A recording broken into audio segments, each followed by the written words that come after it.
All right, hello guys. I hope my voice is coming good. Am I heard? Peace of Christ to all of you. I don't know if there is a problem with the microphone. Do you hear me?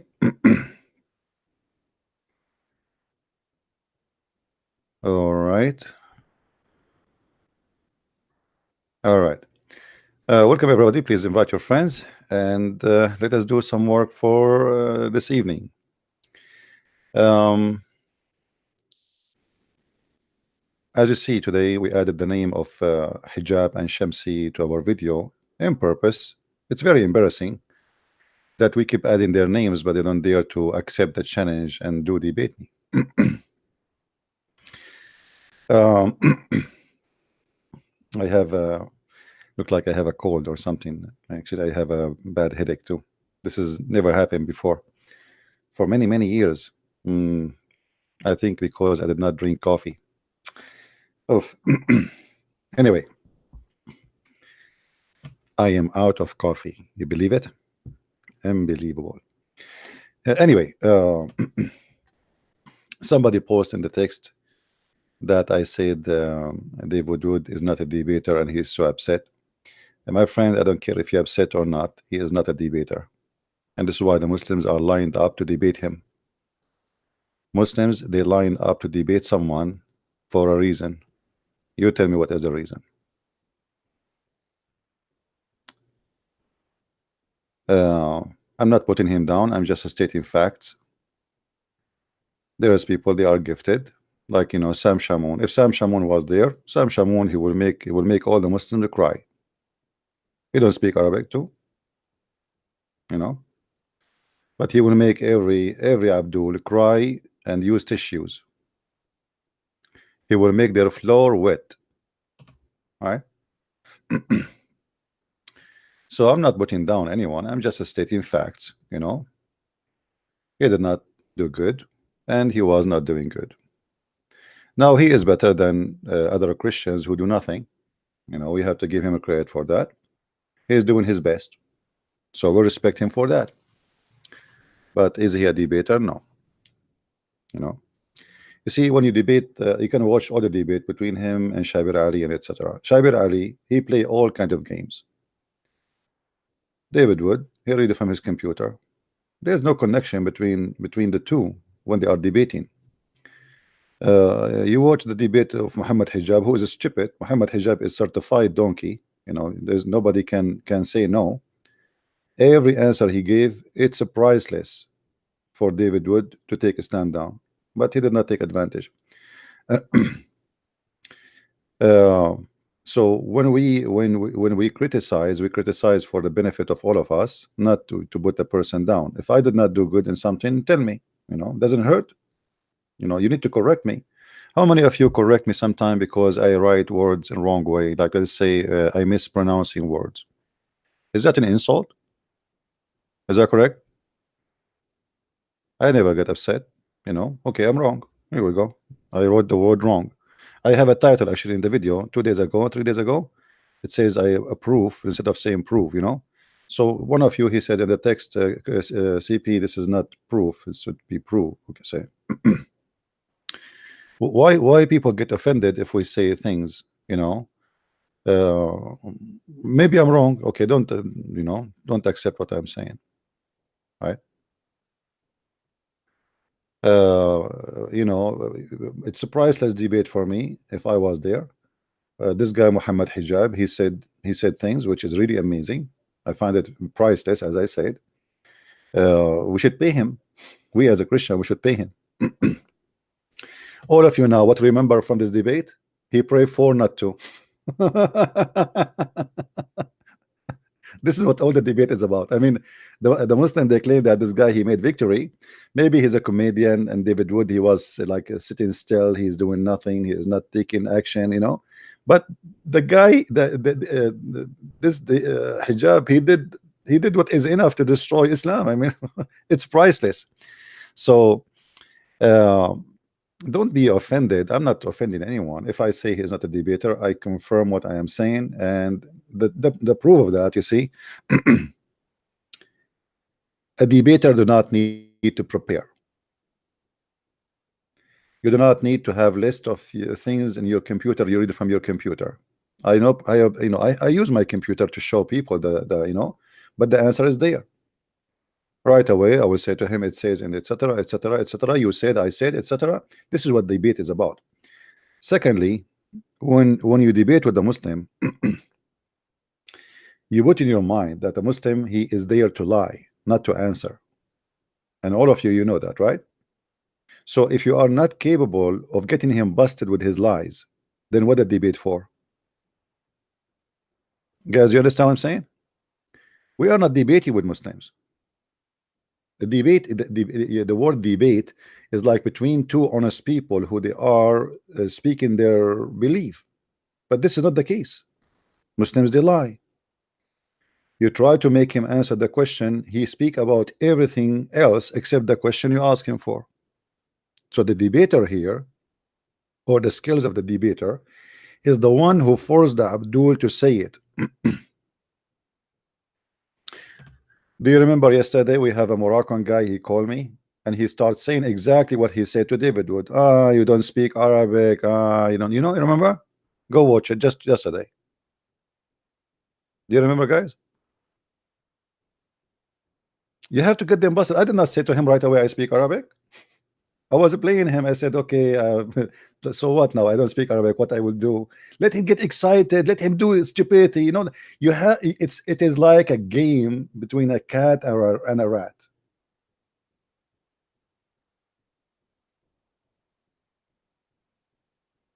It's a game. And this is what debater is about. It's not about somebody he go and collect information from the internet, and even you see the that he used to debate American only for very simple reason. They knew nothing about Islam. One day he made a mistake. He debated an Arabic Christian. His name Anis Sharoush. He debated him once. He never showed up to the second debate because it was horrible. So they choose the Muslim. They choose the one they want to debate for a reason. Did you ask yourself why this guy is not fighting over to debate Sam Shamoun? What's wrong with Sam Shamoun? Why do they want to debate him? You tell me. All of you know that Sam Shamoun is a very smart person. He's very fast. He have a great memory. And there's no Muslim is matched to debate him. No Muslim can debate him. He's very well versed in the Bible, which is very, very good. And he is very good in Islamic, religion.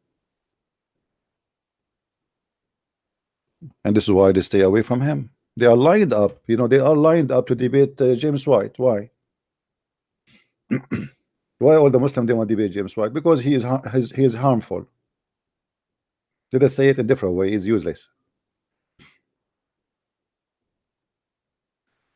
And even they like him. They say to him, God bless you. All right.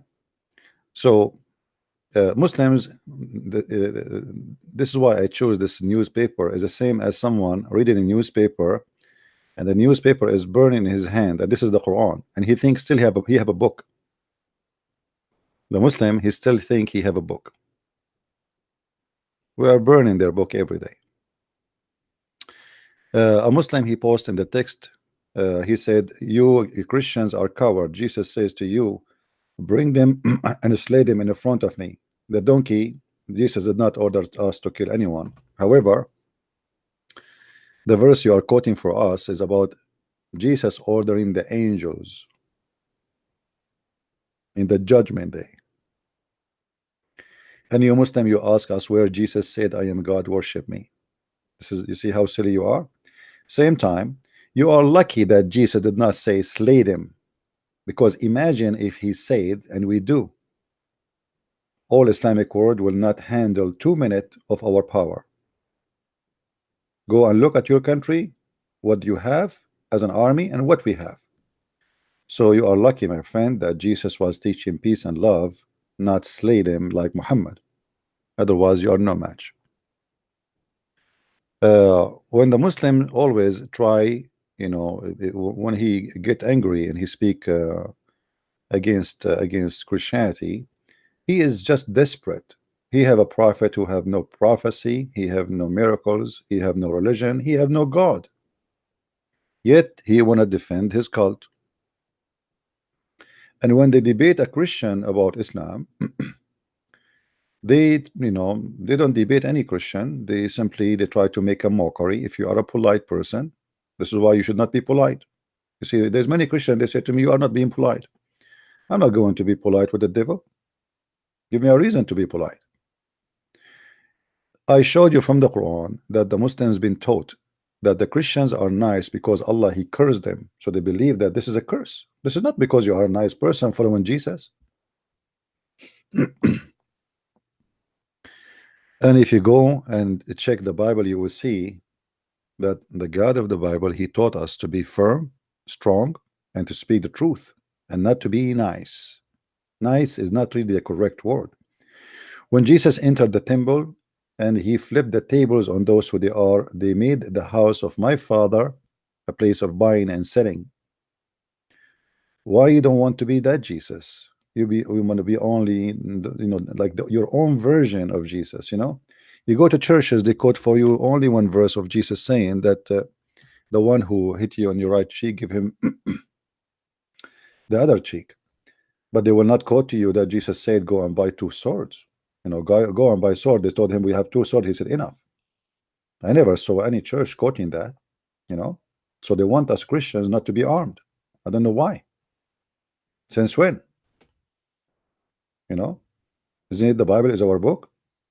How many times the people of God they went into war and God was with them? You see, there is a huge difference between that Christ he taught us to be peaceful and Christ taught us to be cowards. Christ is not a coward and he never taught us to be cowards. But there's many they want you to be the coward version. There's many they start spreading lies about the crusade, that the crusade they are criminals, they are bad, because they want you to be a coward. They don't want you to be crusade again. The crusade is the right thing to be done, because simply if not the crusade, the Muslim will not stop. You see, the Muslim they took Jerusalem. Okay, did they stop? No. They took Constantinople.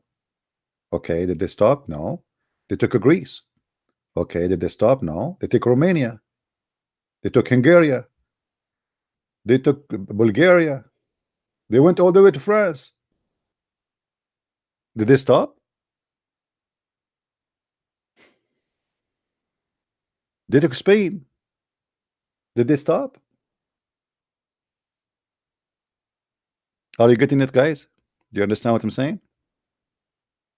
If not the crusade, all of Europe will be Islamic from long time. It's going to be a savage land where people piss with their penis holding their hand on the wall.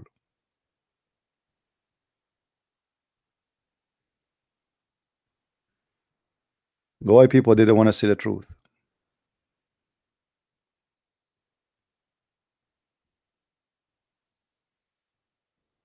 All right. And today, how many churches they are standing against Islam? There's even churches they are inviting Muslims to teach about Islam in their churches. This is what happened when you are perfectly correct. You are not Christian no more. The second you are perfectly correct, you are not Christian. You are just a fake version made in China. Like today you buy a computer made by Mac. You open the cover, you find the hard drive is made in China, the memory made in China, the keyboard made in Hong Kong. They are no Christian. They are false.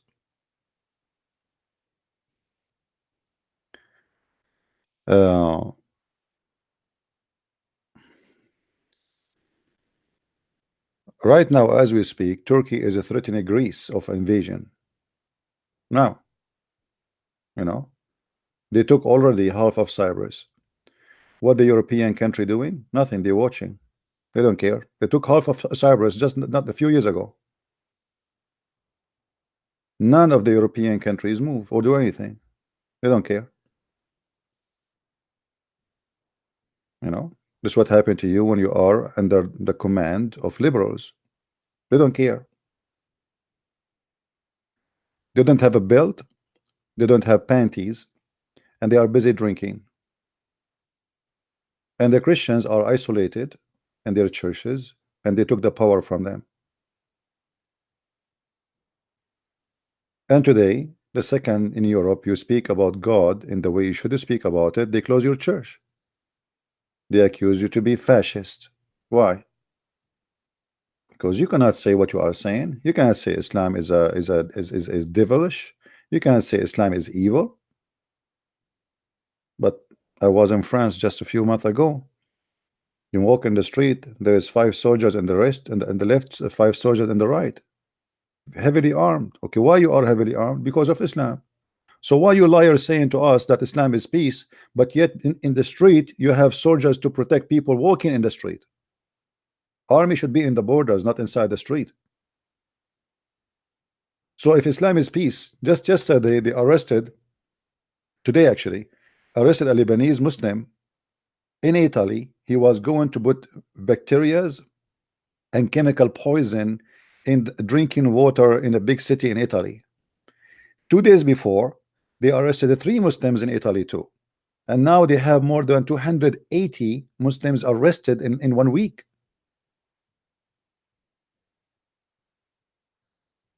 But yet you cannot say Islam is a bad religion. Why we don't see Christians when they put poison for Muslims in Cairo? You know, we have more than 15 to 18 million Muslim Christians in Egypt alone. We are not little minority. We can do a lot if we want to do terrorism.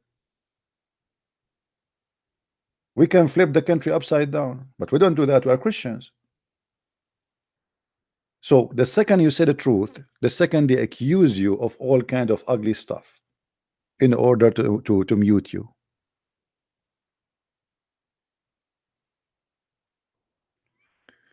No, my friend, Christianity is not only life, it is the fastest growing belief, not by birth control, but birth rate, but by conversion. I went to China, and China is the Chinese government. They do not know how they can stop Christianity. Christianity is spreading in China like, I don't want to use the word fire, but like light. Every week they destroy a church in China, mega church. The number of believers in China is beyond imagination, and China is going to be the coming giant Christian country. Just watch.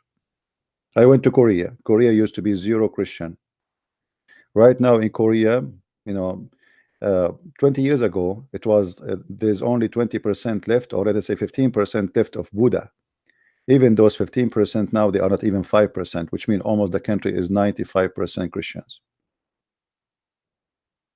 North Korea is going to become a Christian country too. Just wait. And here, every day we hear a Muslim leaving Islam. Just today, in the previous program, how many Muslim they said clearly that we are, we are not Muslim no more. The Muslim who called us and say Quran is corrupt, Hadith is corrupt, Islam is corrupt, they left Islam.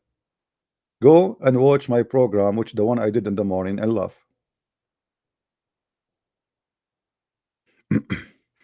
Russia is becoming Christian. My friend, Russia is a Christian since 1,000 years ago. What are you talking about? The communists, they took over, but thanks God the communists are gone, and Russia is a Christian country again.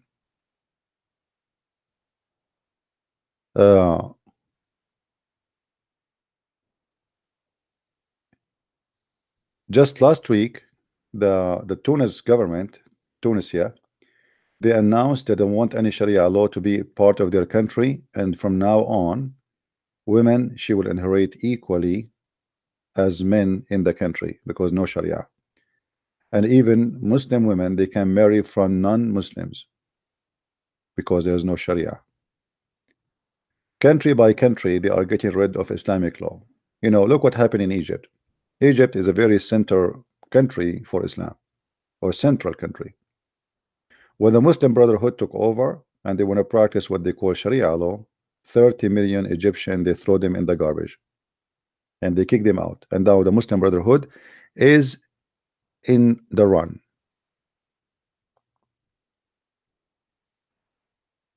The Kuwaiti parliament voted that Kuwaiti citizen, they can accept and they can convert to Christianity. This is in the heart of the Gulf.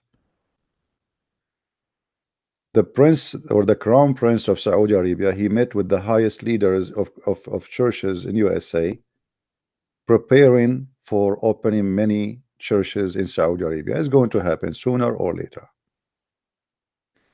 In Emirat, a lot of people live in Islam and they are converting to Christianity in the heart of Islamic countries. And somebody said to me that you are being coward, you are fighting from behind the computer. The idiot himself, you forgot that he himself is behind the computer. And my friend, I can do behind the computer what I cannot do in person. If I go right now to teach about Jesus in the street, how many people will listen to me? Here we go. Now it is 9:10 p.m. My street is empty. It's freezing outside. It's -7. Who is going to listen to me? People, they will say, look at this idiot. We are dying from cold and he was stopping us to talk about Jesus now. So, my friend, the computer is the best way. And obviously, I'm hurting you. And this is why you are so upset.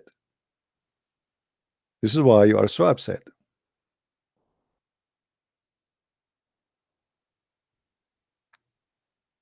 Why I need okay, you see, 10 days ago or 15 days ago I went to Texas. How big the church is? It's a big church, actually. It's a huge church. And I spoke for 1 hour. Okay, but it cost me a lot of money to go there. Cost me almost $1,000 from my pocket. I did not even get a penny from the church. So imagine if each time I want to talk, even if there's people who listen, is going to cost me $1,000. How many $1,000 I can afford to spend?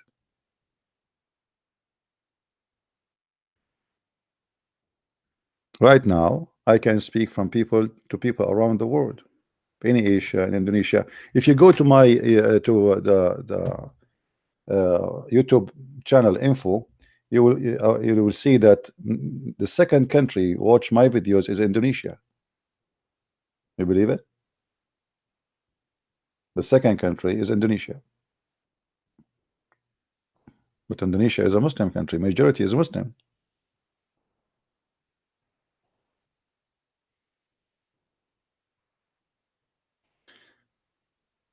Few Christians who practice Christianity. No, my friend, there is a big number of Christian practice Christianity.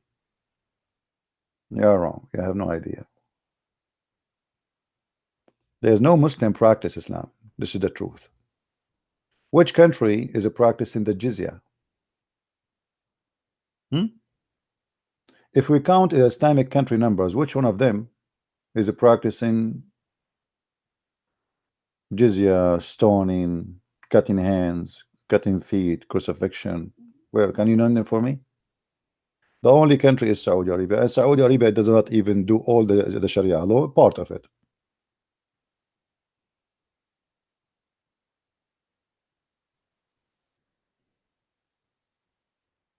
Why you are up 3 a.m. in the morning in France, my friend? You better sleep.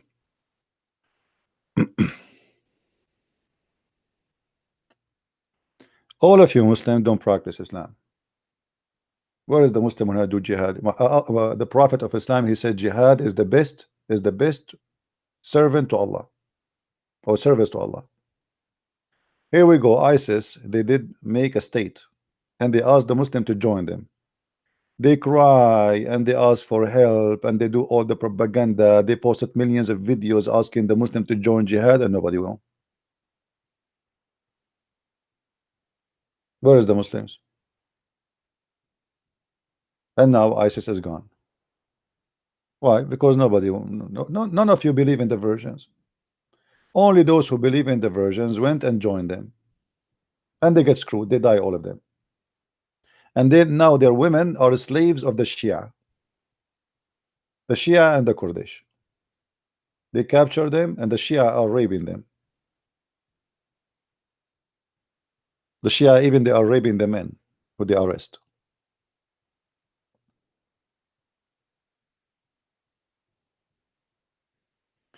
Now, do we have any Muslim want to say something to us? He would like to call so we can open Skype for him.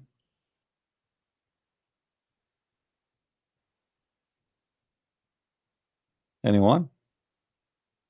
Who is a Muslim would like to call me? Let me open my Skype so to see if we can have a Muslim here when I call us and tell us something good about Islam.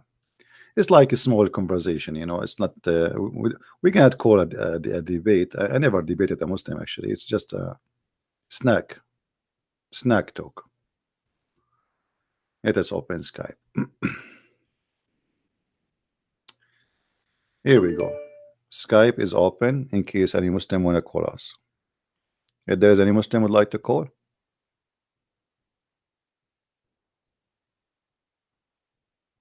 Anyone?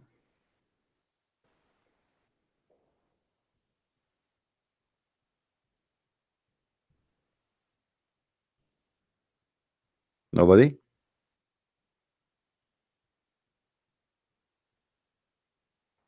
Yeah, this is my Skype ID. Please call me if you like to say something useful.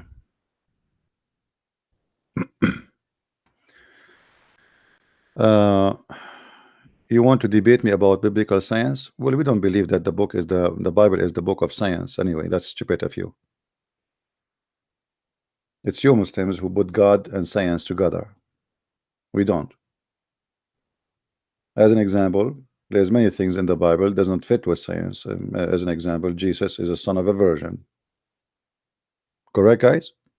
Science does not accept that a woman can have a baby without a man. Is that correct?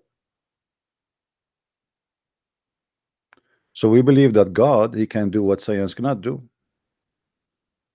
Science have the logic of, you know, let us say a pattern of nature, and we claim it to be science. But doesn't mean that this is how everything is done. God, he do not need your science, and he is not under your science. When Jesus, he made the water wine, was it that scientifically correct? Was that done by science? Guys, do you understand me?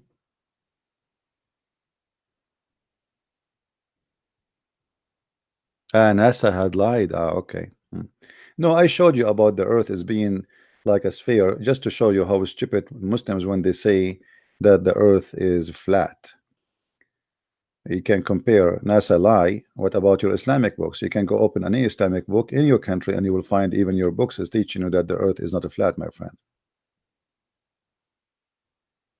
So we don't believe in science to prove who is Jesus.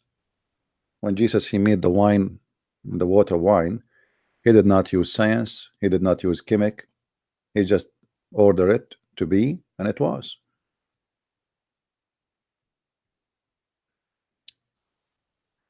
Okay, call me, destroy my career, my friend. Go ahead. Why you don't call me? Don't forget to bring a newspaper with you. I have the lighter here. Call me.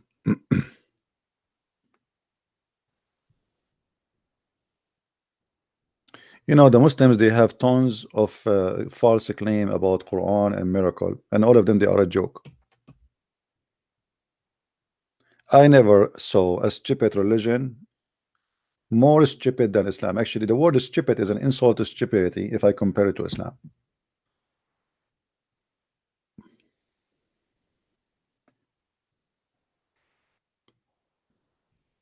Islam does not fit even with the word stupid. It's beyond stupidity. You know, when somebody believe that there is God, he will give him endless penis. You need to check his penis. I mean, sorry, not his penis. You need to check his brain, because obviously he have endless stupidity. Why? Ask yourself. My wife is next to me and my penis is endless. What is that for? Who is the donkey here? Endless penis? I mean, imagine your wife is sitting next to you in the bed or in the couch, and now your penis is going to the 7 galaxies, and you receive a phone call from China. You answer the phone, you say to you, "Ching Hong, hee, hoo, hong." translation, please, can you move your penis from the highway? You are blocking the road. What if your penis, which is English, went all the way in the Amazon jungles? Do you know what kind of ants there is there? I'm serious in there. You know, there's deadly ants. They will eat the heck of your penis. What kind of God he promised you such a promise? And what kind of a human who believe in such a stupidity?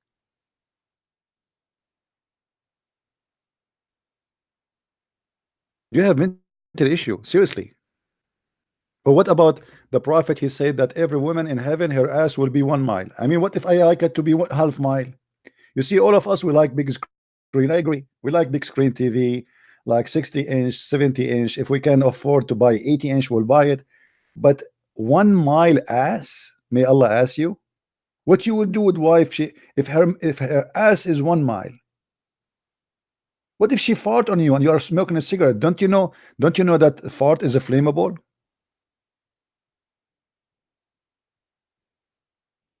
1 mile ass. What if she sit in the top of you? Okay, she's your wife. She's allowed to do that. She wanna spoil you, huh? How you can find you after that? You will be like a mosquito inside her ass. What if your ass? Oh, sorry. What if your wife she decide to do poo-poo? 1 mile ass. How much poo-poo will come out a day? Are you going to open a manufacturer for fertilizing? You want to put them in cases and sell them for farmers to do fertilizing for farmers? How in the world people believe in such a garbage, man? I mean, what's wrong with you? This is religion, and this is God, and this is Muhammad, and the Prophet Muhammad, peace upon him. Yeah. I mean, yeah, show me the Prophet, peace upon him. This guy, he cannot open his mouth without doing poo-poo. Everybody do poo-poo from his bum except Muhammad. He do it from his mouth.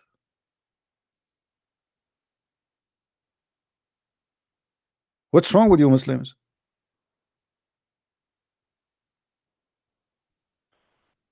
Let us read some knowledge from the Prophet Muhammad, peace upon him. You know, the Prophet Muhammad is amazing. I mean, come on. Who knows more than the Prophet Muhammad? Nobody. Let us see.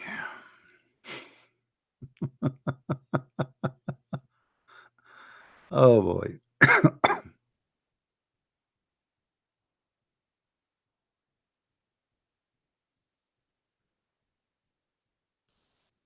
All right.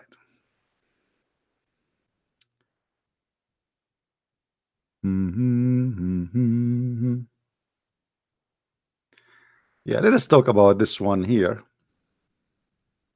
for a laugh, nothing personal.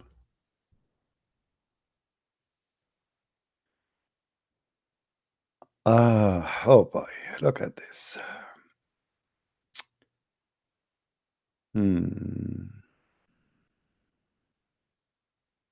Muhammad, he is the weather and the scientist. He knows everything. Look what Muhammad here. What happened here? Muhammad, he saw a cloud in the sky. He said, "This is al-mazan or mazan." They said to him, "What is the mazan? What is that? What do you call this?" Muhammad is asking his followers. They said a cloud. It's a cloud. But Muhammad have different name for it. Hold on. He said this is the mazan. Okay. They said, and mazan, like what is that? You know? He said, and anan cloud. Abu Bakr said, they said, and Anan, he said, how much distance do you think there is between you and the heaven? Look how Muhammad is looking at the cloud, and now he's trying to speak about the distance between us and that cloud, because this is the heaven. They said, we don't know. We don't know. You know better. You are the prophet. Come on, tell us something. So he said, between you and it is 71 or 72 or 73 years. To be honest, I'm not sure. Let us see. 71, 72, maybe 73 years. All right. I mean, Allah did not give him the exact details. You see, he is measuring by eyes now. And there is a similar distance between it and above it. So between every heaven and the other heaven, there is 73 years. Abdul, 73 years in the speed of what? I mean, don't you see it's stupid to say between us and them 73 years? Is that walking or by camel? For sure, Muhammad either talking about walking or camel. And that's really stupid. I mean, 73 years to go to the cloud? That's false. You do not need 73 years. If you have a road, it doesn't take a year to go to the cloud. It doesn't take a 6 months. It doesn't take 3 months. It doesn't take a month. It doesn't take 2 weeks.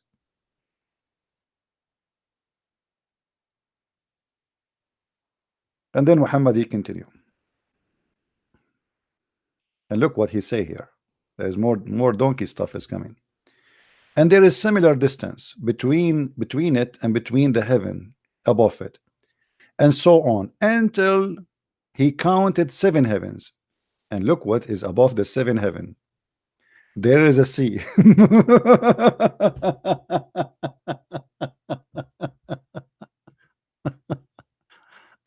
Oh boy, I hate it. There is a sea in the heaven. There is a sea, Abdul. And this is how Muhammad trying to explain to us where the water is coming from.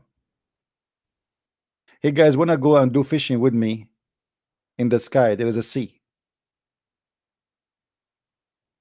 There is a sea. Let me predict what will happen. In 2 or 3,000 years from now, somebody will discover that the planet have water. Or let us say Mars. The Muslim, they say, see, the Prophet said there is a sea.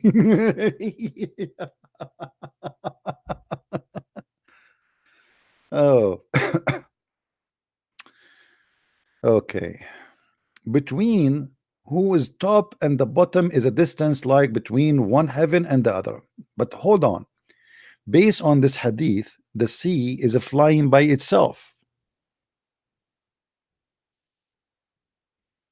The sea, there's no he did not say there is a planet. He didn't see, he said there is a sea. There's a sea flying by itself in the sky. And this is where in the top of the 7 heaven. This is the house of Allah. Because remember, Allah is in the top of the 7 heaven.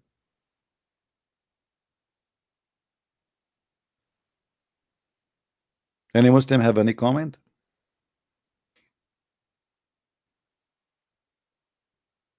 And then Muhammad, he continued doing poo-poo. I mean, the poo-poo is not over. And then he said, and between who is top and bottom, top and bottom, sound like a gay stuff. Between who is top and bottom is the distance like the between the heaven and the other. Anyone understand anything? And then above that there is 8. By the way, it doesn't say angels. It says 8. What they call what the name of the deer, the male deer, the one Santa Claus they carry him. What they call him? What they call them in English? Somebody help. My English is not good, as you know. What we call that? Box. Yeah, box. So there is 8 box of mountains goats.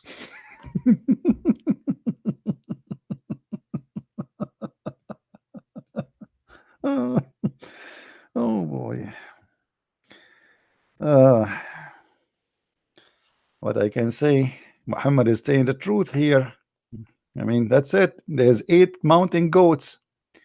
The distance between their hooves. Hello? Hello? Are you there?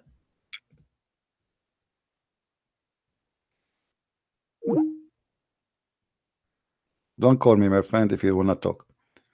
So there's 8 mountain goats. The distance between their hooves and their knees is like the distance between the heaven and the next one. Oof. Me. Oof, oof, oof, oof, oof, oof, oof. I mean, do you see how big? Guys, come on, we have to be honest here. Somebody give a hand to Muhammad. Muhammad is not fabricating stories at all. There's 8 mountain goats, and the distance between their hooves and their knees, that's just the hooves and the knees, not all of them. No, this is just from the hooves to the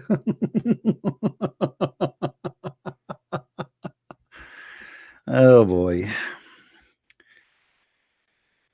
Prophet, when the Prophet of Allah he say, this is, I'm telling you the truth, it means it's absolutely the truth.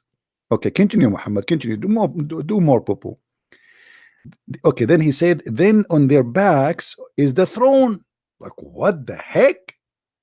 Allah is sitting in the top of 8 mountain goats.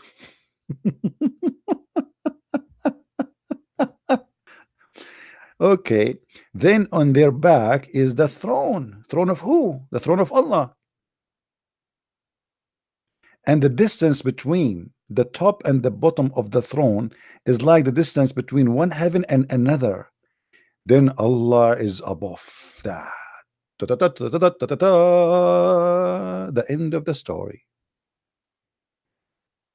Guys, now you can go to sleep and you can have a nice dream.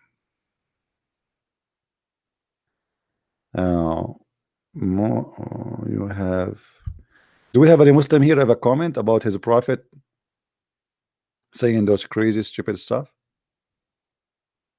Who of you believe, Muslims, that Allah is sitting at the top of 8 mountain goats? Meh, meh. Hey God, don't move, I am Allah.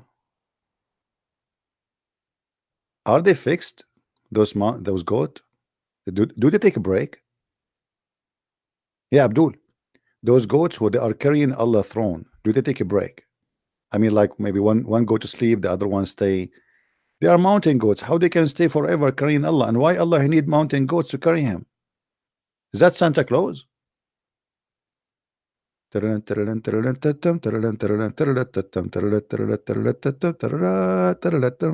goat, mountain goat. I mean, this is knowledge.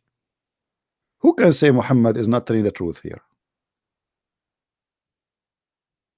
Who is a Muslim here don't agree with this? Do you dare to say this? I cannot believe in this. By the way, this is supported by the Quran, because the Quran says that وَيَحْمِلُ عَرْشَ رَبُّكَ يَوْمَئِذٍ ثَمَانِيَةٍ, and Allah will be carried by eight. So Muhammad here is confirming that there are 8. Any Abdul?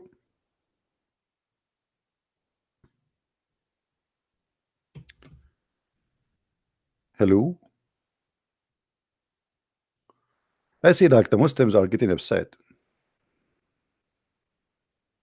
Can you get off from and come out to speaker corner to debate Muslims? My friend, why I want to go to speaker corner? Are you stupid or what?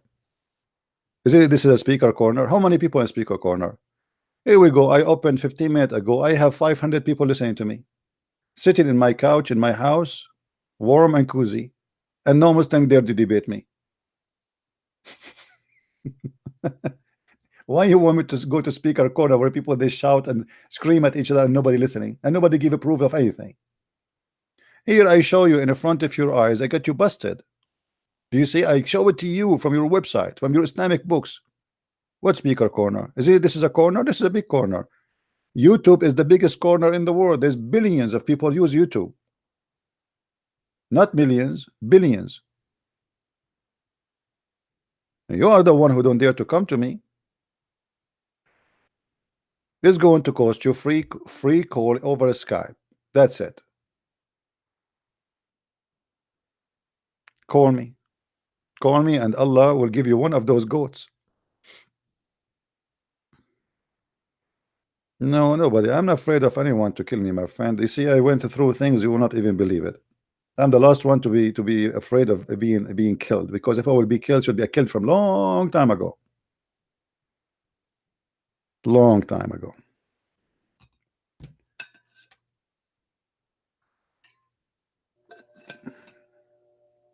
Do we have any Abdul want to explain to us what's happening here?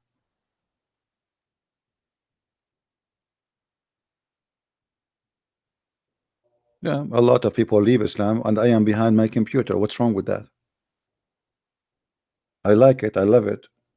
I go to my kitchen, make some tea, come back, speak to everybody. Everybody enjoy listening. There's no noise. There's no shouting, except when a Muslim call and we get him busted. But we have to do it. What we can do, right?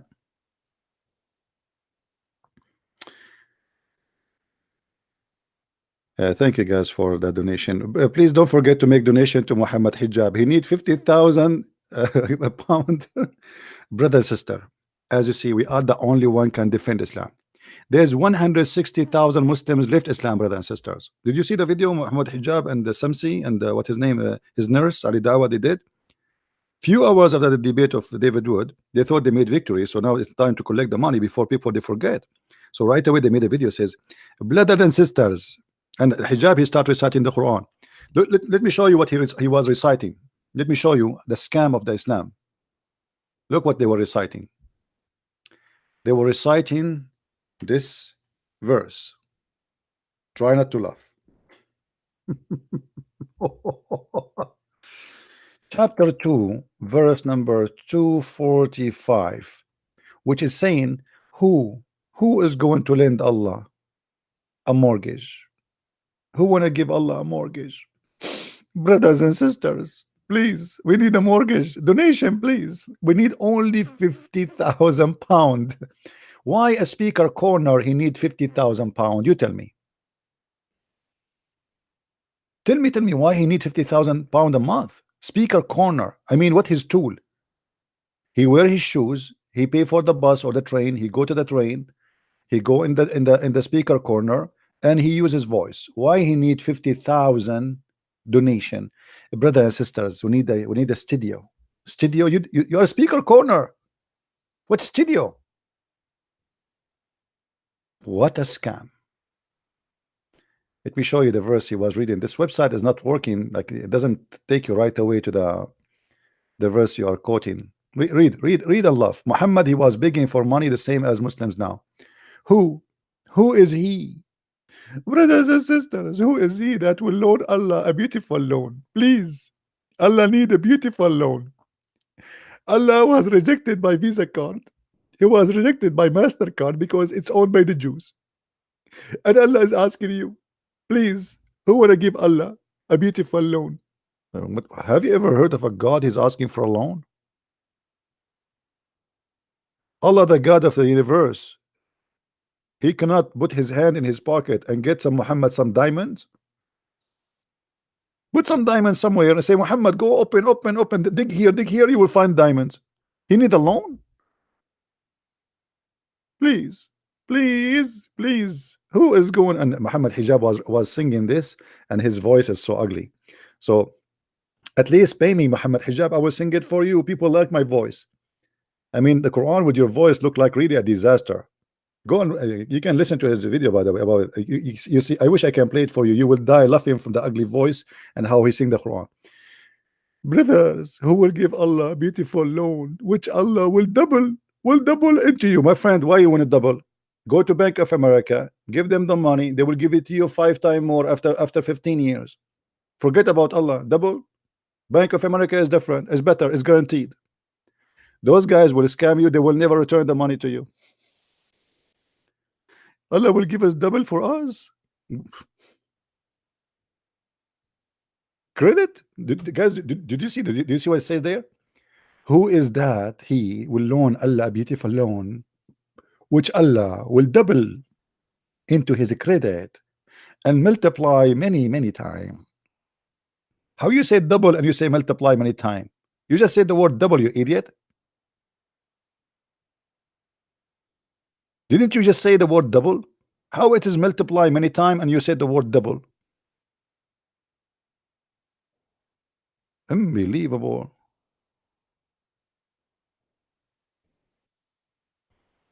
Do we have any Muslim here when I give Allah alone? Any Muslim when I give Allah alone? I need alone. Leave me alone. Leave Britney alone. Oh. And Muhammad do not need defending, since when does the truth need defending? Lies need to be defended, not the truth. Yeah, you are right, Walid. So why your prophet he ordered the Muslims to kill the Christians and the Jews? Why Allah do not kill the Christian and the Jews? Do you have an answer? Why Allah he needed the Muslim, he needed little Abdul to go and do jihad for him? Why Allah he needed 16 years old kid to explode himself in a truck? What is the context of this verse? The context is very easy. You know, Muhammad is trying to make them pay him money, because God do not need them alone. Did Jesus, you know, was he begging people for money? You see, Jesus, when he resurrect people from death, can you imagine how much money he can make if he is about money? We are talking about God. What money? And Muhammad, he took the fifth from every attack to his pocket. He made a verse in the Quran saying that Allah, because they used to fight over the booty. Do you remember the verse in the Quran where the Muslims accused Muhammad that he was stealing underwear? At that moment, the Muslim, they were fighting with Muhammad over the booty. You took this, I took that. You took the TV, I take the radio. You took the cell phone. Who took the iPhone? Galaxy. Who took Galaxy? The phone of Christian Prince. Who took it? I killed the Christian Prince. Who took the phone of a Christian? They are fighting over the booty. So Muhammad, he have to make a verse to make it clear that the best of the booty will go to himself. In chapter 3 verse 161, the Muslims are fighting over the booty, accusing Muhammad of stealing an underwear, red underwear. And if I am lying, prove me wrong. Who is a Muslim when I call me life? Get me busted. Any Muslim want to do so? Tell me you are a liar. Show me where you get this from, and then we will see. Let us see if this is true or not. A prophet, he was accused of stealing an underwear. How that can happen? I mean, and who is accusing him? The Muslims. This is showing us what kind of equality those Muslims are. Read with me. This is Tafsir al-Jalalain. When some red velvet cloth went missing in the day of Badr. What the heck? Allah, he make a chapter in the Quran. Send Jibreel speaking about the underwear is went missing. Allah was in his kitchen. He received a phone call. Tadadun, tadadun, tadadun, tadadun. It was Dr. Zakir Naik. Assalamu alaikum. Who is this? I'm Dr. Zakir Naik, brother. What, brother? I am your God. I'm Allah. Oh, sorry, Allah, brother. Thank you. But I have something very urgent. I want you to help the Prophet Muhammad immediately, brother. I told you, don't call me brother. I am Allah. Sorry, Almighty, sorry. The Prophet Muhammad was accused by the believer that he stole an underwear. He stole what? An underwear. Are you serious? I swear by all the underwear of the world. And Allah went right away, and he took his pen and he started thinking, what I will send to those savage companion of the Prophet. They accuse my man that he stole an underwear. Okay, let me tell them. It is not possible that a prophet he will steal underwear. You idiot. Prophet he will steal bikini, not underwear. Are you stupid or what? This is God is talking here. God, he is sending a message over a bikini.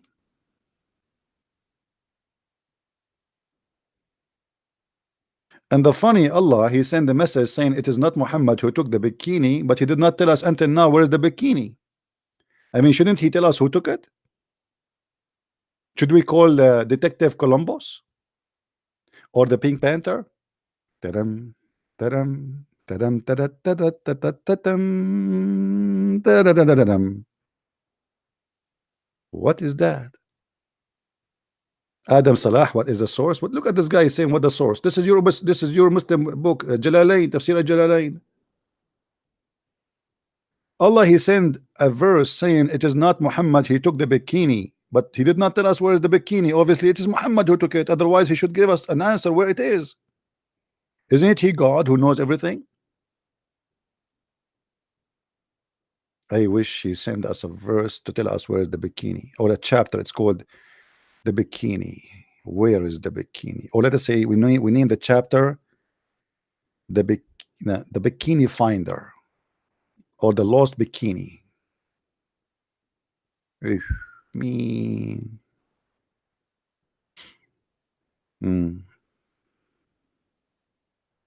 Any Abdul? Any Abdul have an answer for this disaster? What is that? This is God talking about a bikini? And why the Muslim accusing Muhammad of stealing underwear? And by the way, I want to know seriously, who is the one who took the underwear? And I want the underwear because we want to put it in the Museum of Islam. This underwear enter into, I mean, eternity. Look, Allah himself, he have to talk because of an underwear. Any Muslim have an objection? Who is a Muslim wanna call me and tell me you are lying? No one wanna do that.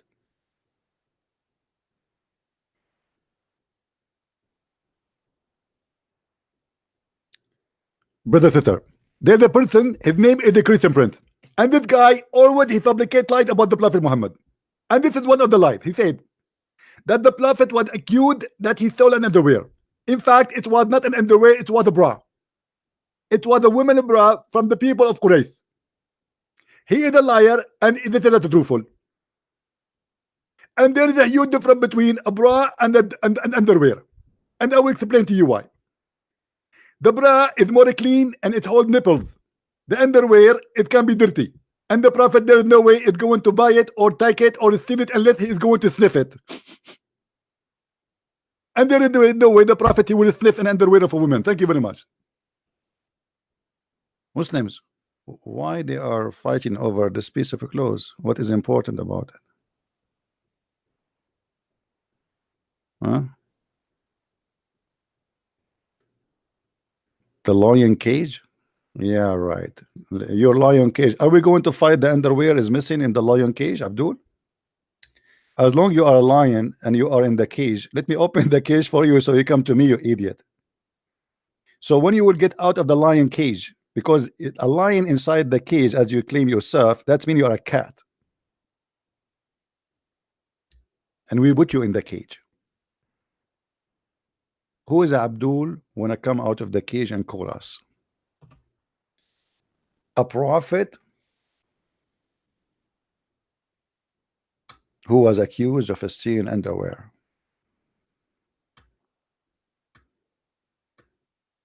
Yeah, keyboard warrior.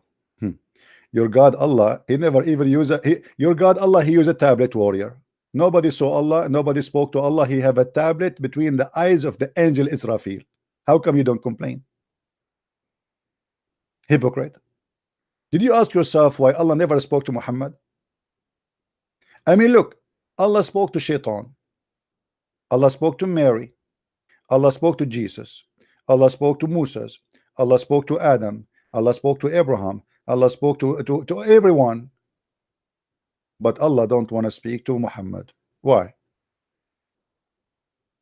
Any Muslim can tell us? Was Allah at that time afraid of Muhammad? He was hiding?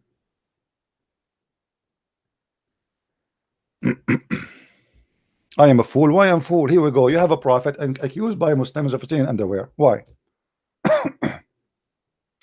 What kind of a foolish God he make a chapter speaking about an underwear missing? Let me show you who is the fool. As long you are talking about coward and brave, do you know that your prophet, when he received the chapter of Al-Fatiha, he received it when he was doing poo-poo, and each time the angel he speak to him, he flee and the shit is coming from his ass? Do you know that? Let me show you. Excuse my language, I have to say it as it is. Read with me. Asbab al-Nuzul, the book of Asbab al-Nuzul, which means the reason for the chapter to come down. The chapter of Fatiha, which the Muslims recite 5 times a day, the occasion was shit giving. Excuse my language. Read with me. Whenever he went out, who? Muhammad. He used to hear someone calling him, oh Muhammad. And whenever he heard that, he used to flee. Muhammad, stop, Muhammad. I can't stop. Muhammad, where are you going, man? Stop. The poo is coming out of your mom. Come on, don't do that. Muhammad. Is that the prophet of God? Whenever he go out to do poo, the angel, he come to him and he said to him, oh Muhammad. I mean, say to him, Assalamu alaikum first. You scared the hell of the guy. It's dark and he is doing poo.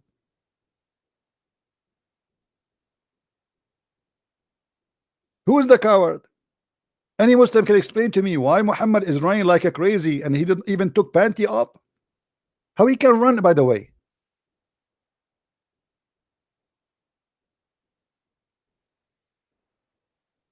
Any Muslim?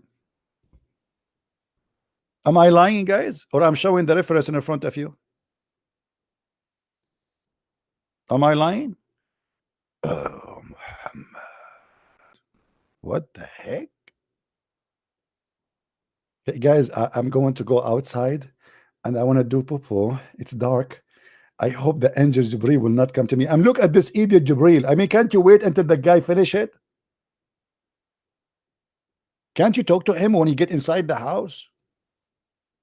I mean, why you ask? Can't you wait until the morning? And look, whenever he went out, he used to hear someone calling him, oh, Muhammad. I mean, the guy, he go out, he hear the voice, Muhammad.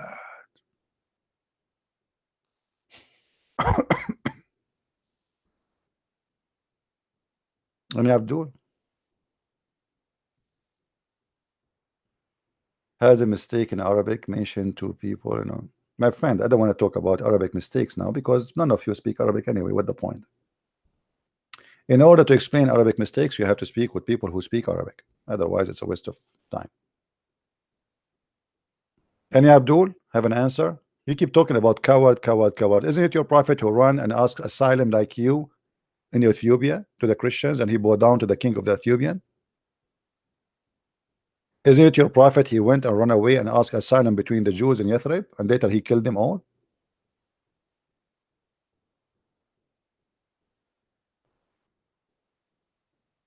Hello?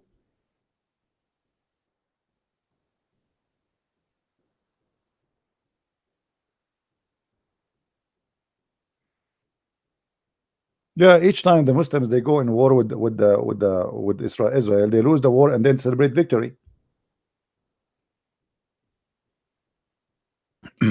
Actually, the Muslims in Gaza, they were dancing in the street because the Israeli, they decide to stop the assault on them, the assault back, because they knew it was going to be really bad for them. But you know, this is what I say. The Israeli government, you see, Israel, they have a very corrupt government. This Netanyahu is a scumbag. Israel will never have real victory unless they have someone like David, a real king. Someone is not politically correct and he don't fear anyone. Someone he believe in God, that God is with him. Those are politically correct politicians. They are not leaders. You see, Israel was attacked by Hezbollah for more than 20 years. And because they have a potato prime ministers all those years, nothing happened. Then they decide, suddenly the Israeli decide to make what is right. So they attack Hezbollah, attack as never before. And since then, 2006, Hezbollah did not dare to fight.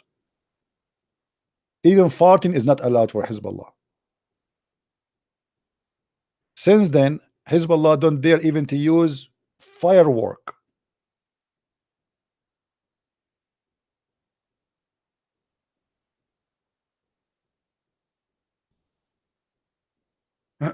So I hope Israel will have a real leader soon. By the way, if somebody have a connection with the Israeli, I can volunteer for 2 years to be a president of Israel or prime minister of Israel, and I guarantee you I will send Hamas to the moon, and I will sing for them a song. It's called "One Way Ticket to the Moon." One way, one way ticket. One way. I will give them the donkey of the Prophet Muhammad, and they can fly with it all the way to the moon. Just give me the Israeli army for 6 months. 6 months, not even 8. And you will see. I will make you praise Allah every second.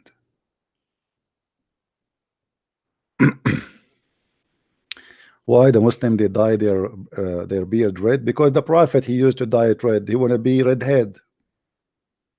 He wanna join the KKK.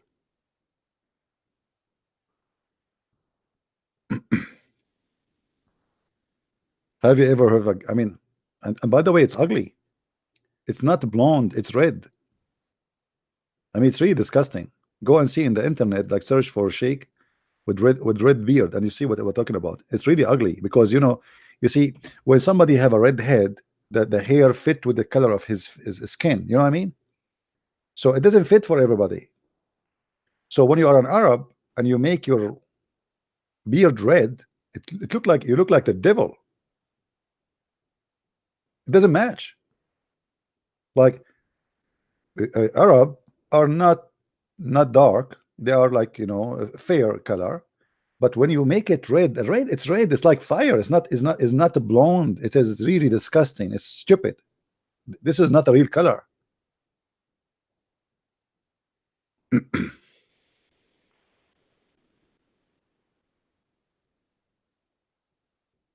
This is remind me when people they ask me where are you from, I say I'm a black blonde African American from Japan. That is Muhammad. But Muhammad, he don't want to be African, he don't want to be Japanese, he don't want to be Asian, he want to be redhead.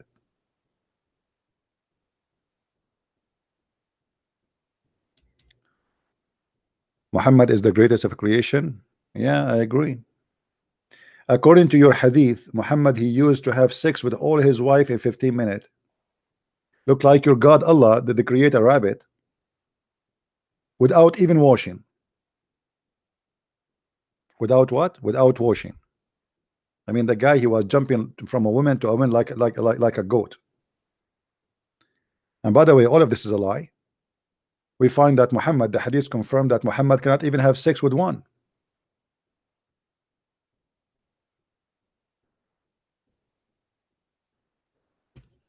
Any Muslim want to challenge me on that? That Muhammad cannot have sex even one?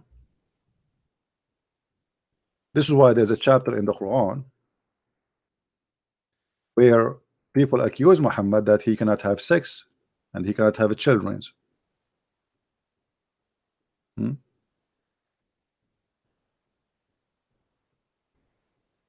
Any Abdul?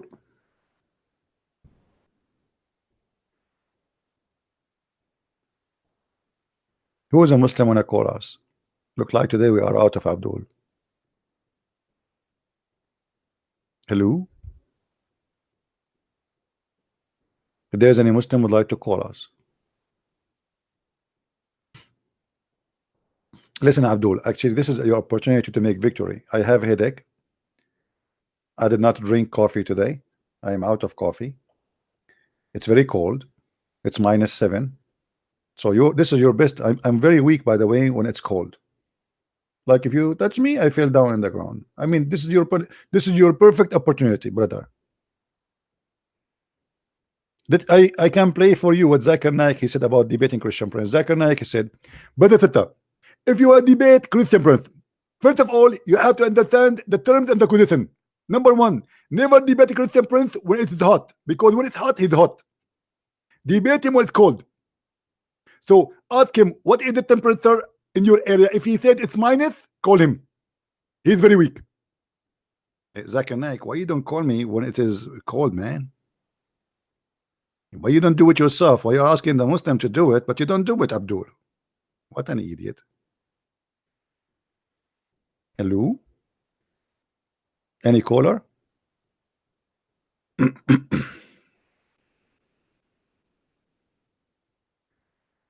Anyone?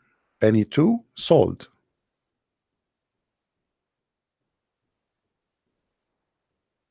Nobody? Nobody.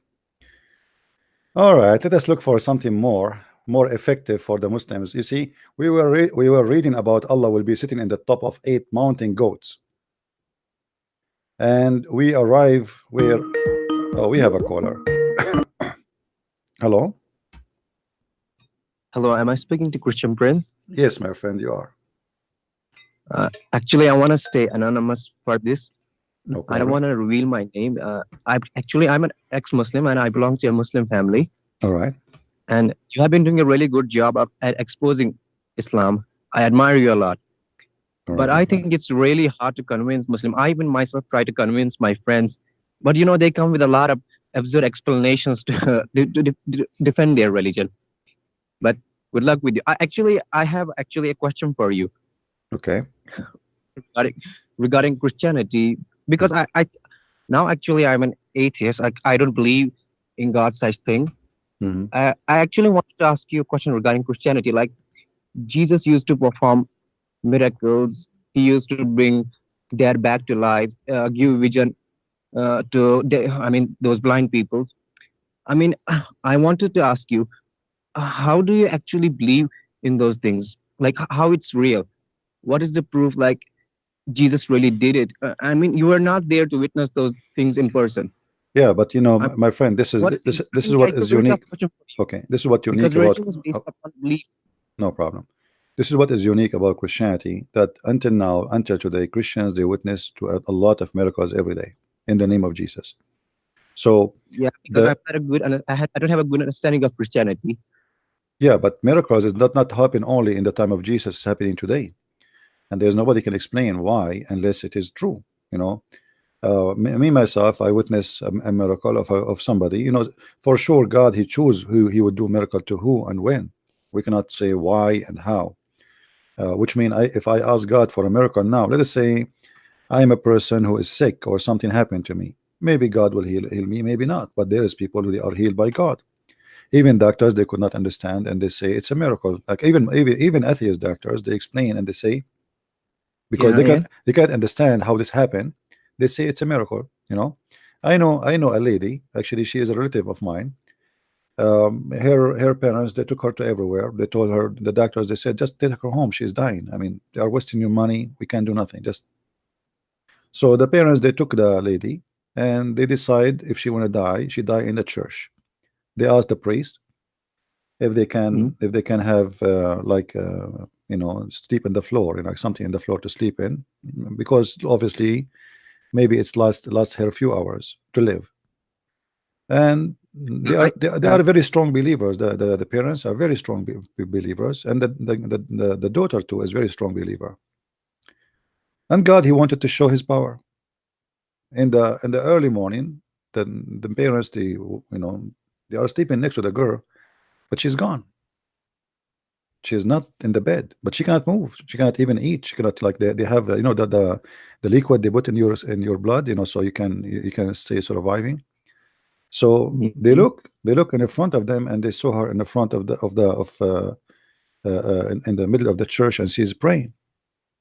And they could not believe it. They thought maybe they are dreaming, maybe it's dead, maybe it's a ghost, maybe it's because they are waiting her for to die. So maybe it's a fake. It's, you know, it's like imagination, but it was true. I get it. Yeah. They took their daughter to the hospital to check what's happening. The doctors, they said, we do not know. I have no idea what happened.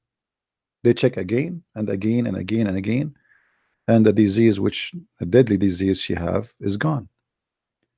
So how, Mhm. you know, Jesus said, Mhm. if you have faith, you know, you will recover. But for sure, God, He do miracles in people He choose. and there is a reason he But, when he but he died. also performs in other religions too. Like there's a lot of miracles happening in other religions too, Like because where? when people don't Like know where? how to, Like where? uh, Where? What like religions? I mean, yeah, I belong to a Muslim family. Sometimes some incredible happens which we can't explain. Like how this guy survived. Like sometimes he survives a Yeah, but cancer this which is no, almost this is no. stopped You him. see, this is not. You see, even the Muslims they agree that Islam is a free of miracles. Muhammad himself he could not Yeah, because perform it's a miracles. fake religion. I mean, I don't completely believe Yeah, in no, it. I know, but Uh, I mean miracles in order to happen. You see, Jesus he said, if you have faith, you if you have faith in God, you know, you will be healed. And the faith is a very major reason for you, even based on science, you know, thinking, because when you have faith, you resist, you fight, you know. If you give up, you are asking for death, so your body give up too. So when you have faith, you fight, but in the same time there's things nobody can explain, and I never saw a Muslim really have a miracle of anything. There's no miracle in Islam. I live Yeah, I I'm not actually referring Muslims. I'm talking people in general. Like there are a lot of miracles happening No, in the there is world. Like you can call it miracle, like, you know, somebody have an accident, he did not die, but this yeah, is when not we really. can't explain But anything, we call it but there's miracle. things, no, there's things nobody can explain. But the accident, as an example, once I have an accident, and the car I am inside it was a smash totally. If you look at the car, there is no way a person inside is going to be alive.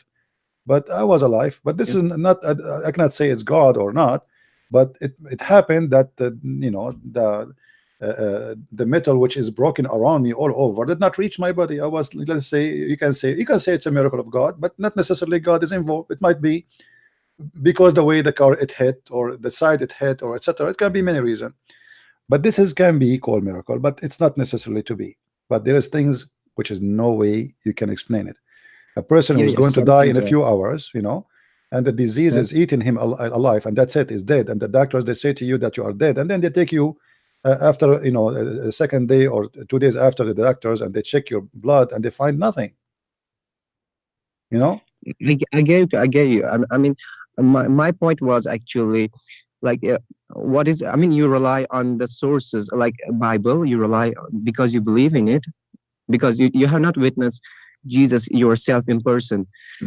I No, mean, you see, what made you believe? I witnessed Yeah. Jesus myself in person. I witnessed, my friend. Let me tell you. You see, I just mentioned to you how I once Uh, I survived a death, a mass death, and I might say it might be God who saved me. But there is for sure places where it happened to me that I survived, and it was God who saved me. If I count for you, I'm a person who live in a war country, civil war, and death was yeah. around me left and right.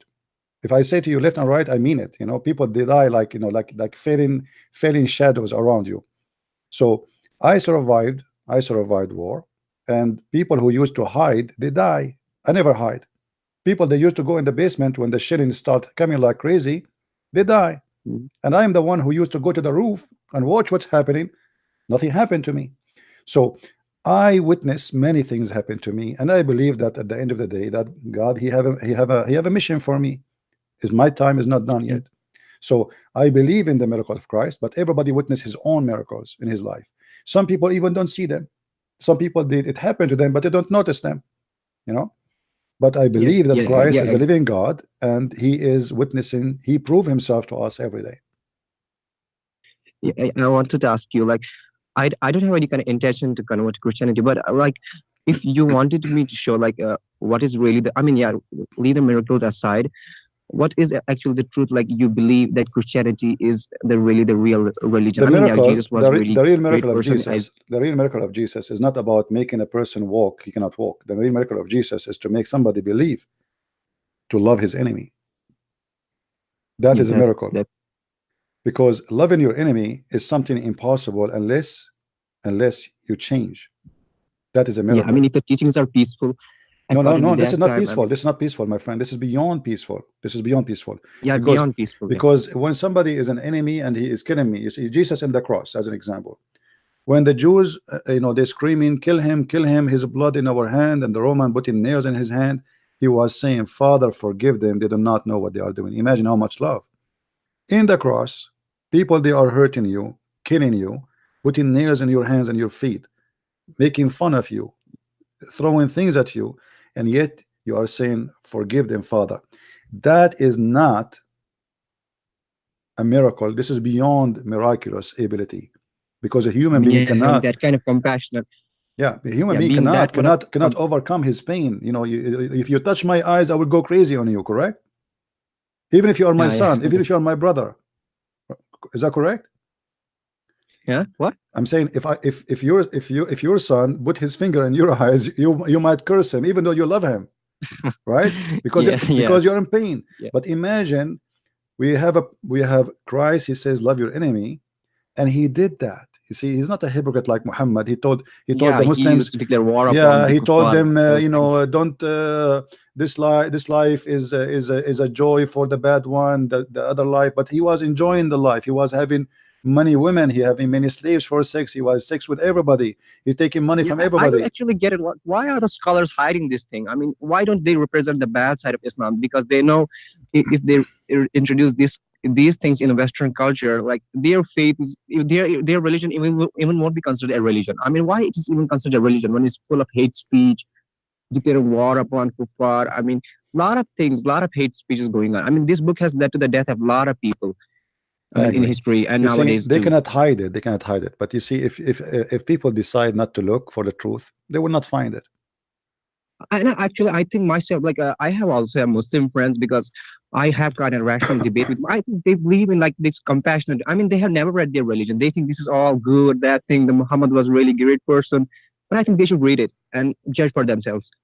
No, don't blame them. You see, No, I'm not actually blaming let me them. explain Yeah. to you. Let me explain to you. You know, when I go to school in the Middle East, you wake up in the morning, you go to school. The first thing you go in this classroom, it says in the top of the board, Bismillahir Rahmanir Rahim, in the name of Allah. Okay.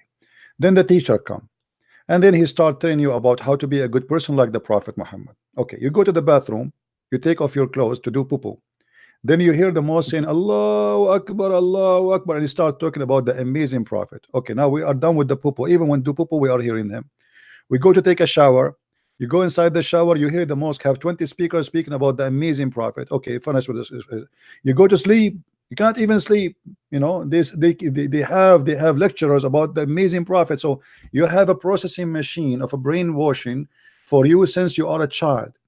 You grow up to be Yeah. a man, you know, you are like, imagine you hear the same song, you cannot take it out of your head. Have you ever Yes. experienced that you hear a commercial when you are a child, but you cannot get rid of it? Yeah. Yeah. You know, a lot of times. You know I what I mean, mean? Yeah, in born and this also is in exactly Islamic what's family. happening. You know, they keep repeating, they keep repeating, they keep repeating to the point when you repeat a lie a 1,000 times, you believe the lie. Yeah. I mean, yeah, repeating a lot of things. I mean, I was actually once in a mosque, and they actually say if you die in the name of your God, like you go directly to heaven. I mean, these are kind of hate speech, but these are considered to be peaceful in Islam. I mean, I don't think it's very absurd. You see what they try to I'm do. not actually going to take your a lot of time because I'm also running on a low battery. All right. And I wanted to ask you, like, what is the origin of this word Allah? Is it from a Hebrew text? No, no. No, then where? Allah is coming from the word lah, which is the moon god. Moon God. Yes, you see, Oh, the moon god had many names. One of them is lah,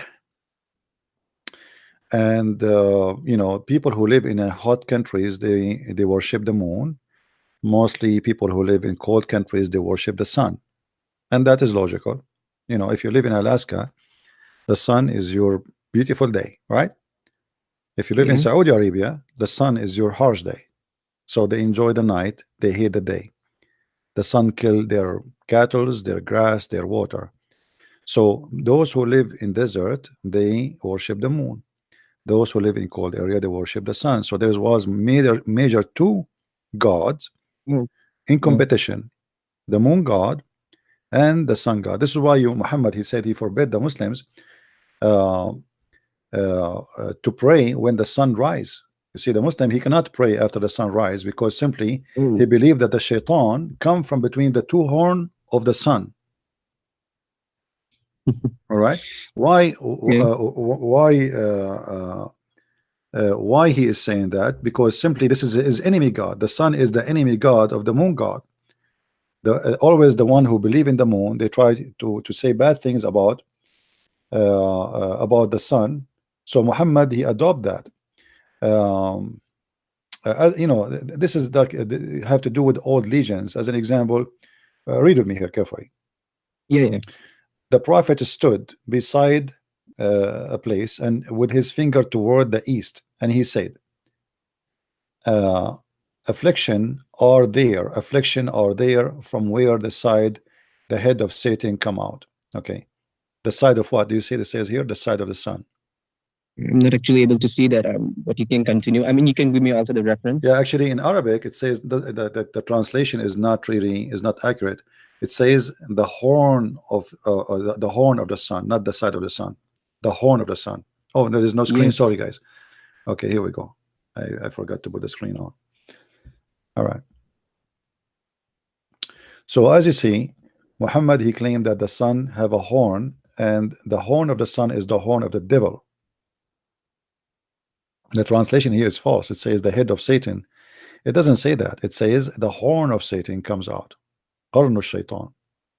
So is it? I mean, I was actually talking about the origin of Allah word. Is it kind of related to it? Yeah, well, I told you the original of the Allah is not the word. Allah is two words. I explained that many times, but let us do it again, you know, just for the sake of education. Yeah. I actually got confused. Okay. Let us see.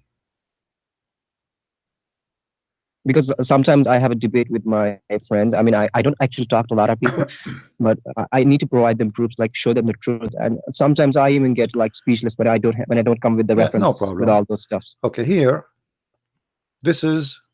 Oh, let us go. You know what? Let us go to the Quran and show you from the Quran first. Give me a second.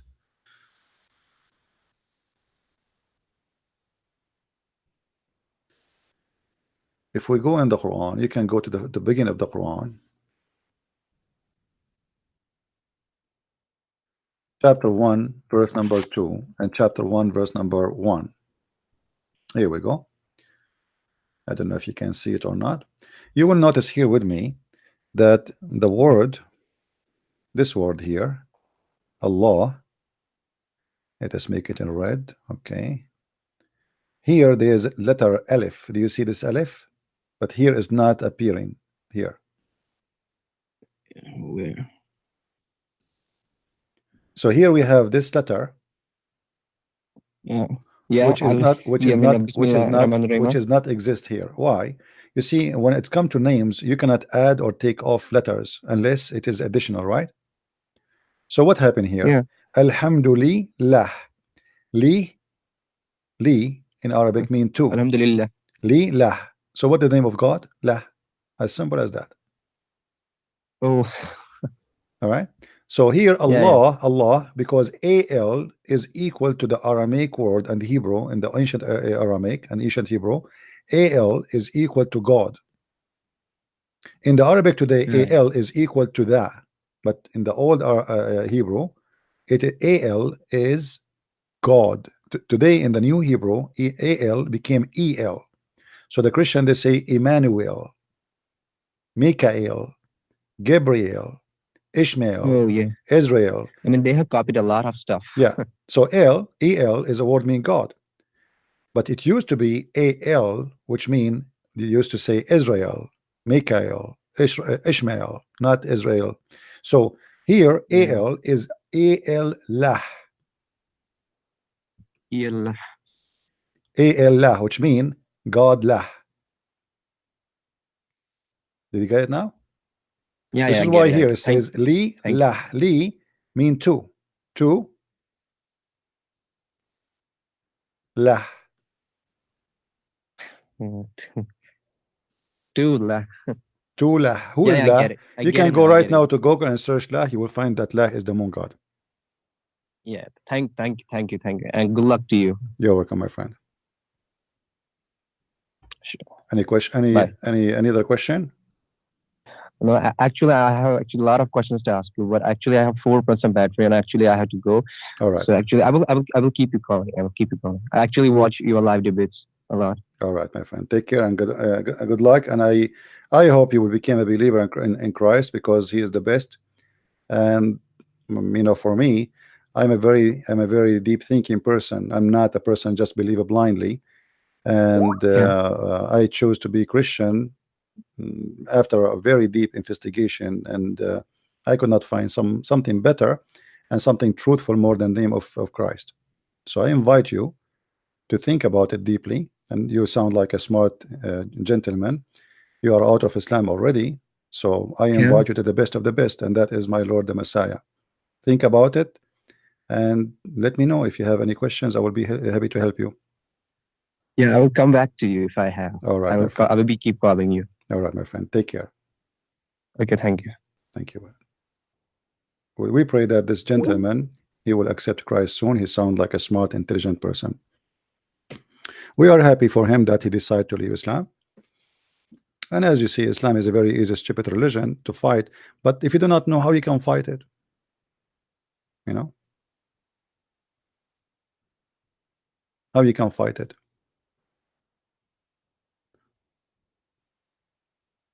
Does he even look at the chat anymore? Yeah, I look at the chat, but if I am explaining to the person in the screen, do you want me to look at the chat in the same time? Do you think I have an ant's eyes? How you aren't you seeing me? I'm writing for the guy, explaining to the guy. Do you think I have 10 eyes? Why you're upset? I'm not looking at the chat anymore. How many eyes I have? People are really, I don't know what to do. Do you look at the chat anymore? Hello? Are you there, Mr. Muhammad? I'm here. All right. How I can help you, my friend? Do you have a comment about what we said? I want to explain why you were very afraid in the last call to let the people speak, to let the people hear what I was saying. I'm very afraid always. Go ahead, make me afraid again. I wish to explain that I have made a video on the channel with full subtitles. You will find it on Answers to Christians. Okay, and this video has explained all of this. Why you don't explain to us here? You know, why Muslim they get spanked in my when they call me, and then later they make a video to explain how the spanking happened. Explain, defend yourself. Here we go. Go ahead. Okay, but you made. I want to speak about. I want to ask you a question. Would you accept a prophecy after Jesus, or would you not accept it? A prophecy after Jesus? Yes. Well, I made a prophecy yesterday. Yesterday I said there is somebody is going to have an accident in the highway. Would you accept a prophet after Jesus if he comes with evidence, or would you not accept him? Well, evidence? Okay, what evidence? Show me. Go ahead. I'm not going to accept a prophet without telling me what is the evidence, who is the prophet. I mean, you want me to accept just to accept? If you can show me something good, let us see. Go ahead. Don't you claim that prophecy is known through evidence?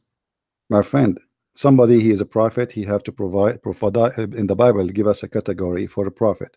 He have to prophesy in the name of the true God, and his prophet and his prophecy have to come to be true. If you miss one of them, you are a false prophet. Go ahead. You said that Muhammad and Jesus, they were different. They were Muhammad. Jesus is the truth, whereas Muhammad is a liar. Muhammad is not a liar. Muhammad is a lying manufacturer. You claimed that Muhammad sallallahu alaihi wasallam, that Muhammad he was looking for the world, whereas when you look at his biography, you find that he didn't care about this world for the least. All he cared about was that people say La ilaha illallah, that they worship the one. Really? So why Muhammad he owned many slaves and he have many wives, and why he asked for the fifth of every attack from the booty? Why the Muslims accuse him of stealing underwear? Do you have an answer? I can tell you that slavery was acceptable before Muhammad. Yeah, but why he owns slaves? Why he don't care for the world, as you said? No problem. I understand at that time it was accepted, no problem. But why he want to have more and more slaves? If he don't care for the world, why he don't say, okay, all the slaves go free? I don't want the slaves. I don't want money. Did your prophet say, if you want to meet me to speak with me in a private, you have to pay me? Yes or no? He didn't say that. No. Do you wanna bet? Allah subhanahu wa ta'ala, he My told friend, the here we Prophet go. sallallahu See, alayhi wasallam. Allah told him. Well, I can say, okay, Yes. Allah told him to get money for seeing people. That's clear. Allah told the believers. My friend, Allah told the believers. yeah, told the believer. But who is the one who told the believers? Muhammad. What is the proof that this is Allah? Why Allah he care if Muhammad get money? Why Muhammad get money? Here we go. You are talking to me. Did I ask you for a private consultation? Listen, Christian Prince. Listen, my friend. Listen, my friend. Listen, my friend. Listen. Listen. Don't run away. Don't run away. I am here. I am here, guys. How many hours today I stayed with you? How many hours? 6 hours in the morning, or 5? And now God knows how many hours. Did I ask you for money? Why Muhammad is a prophet of God? I'm not a prophet. I'm just a normal human being. I'm no one.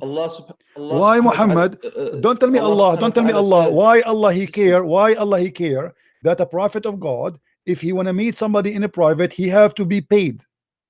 Who is the one? Who paid the Prophet sallallahu alaihi wasallam? My friend, your prophet, he do not need to be paid if he is coming from God, because God will provide him. Yes, and that's you do not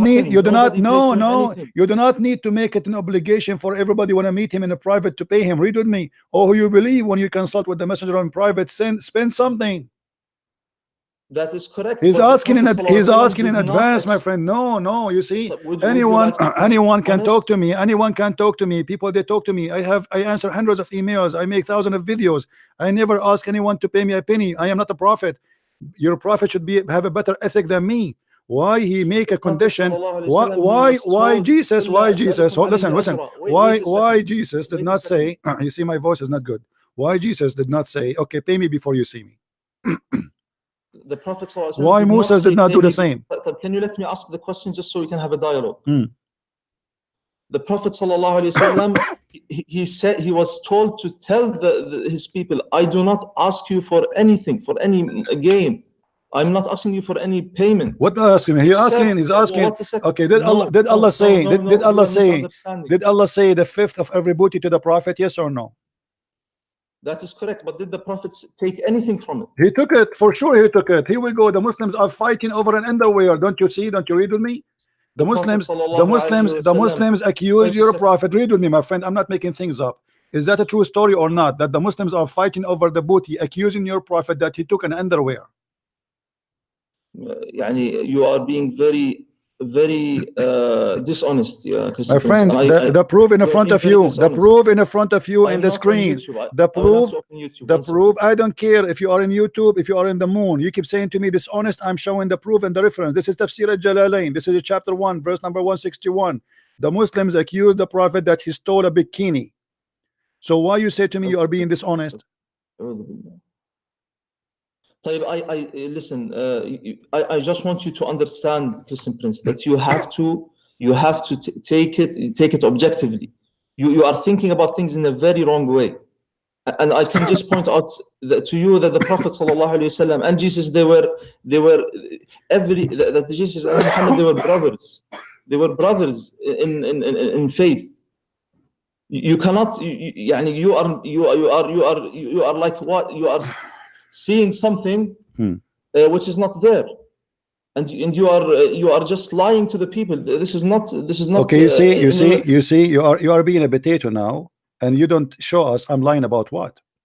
Show us I lied about what? Did the Muslims? Did the Muslims accuse your? Answer me. Did the Muslims accuse your prophet to be fraud? Yes or no? The Prophet ﷺ, the Sahaba and the companions of the Prophet, accuse him to be fraud. Yes, no, this is a lie. Here we go, guys. Does it say in the front of me?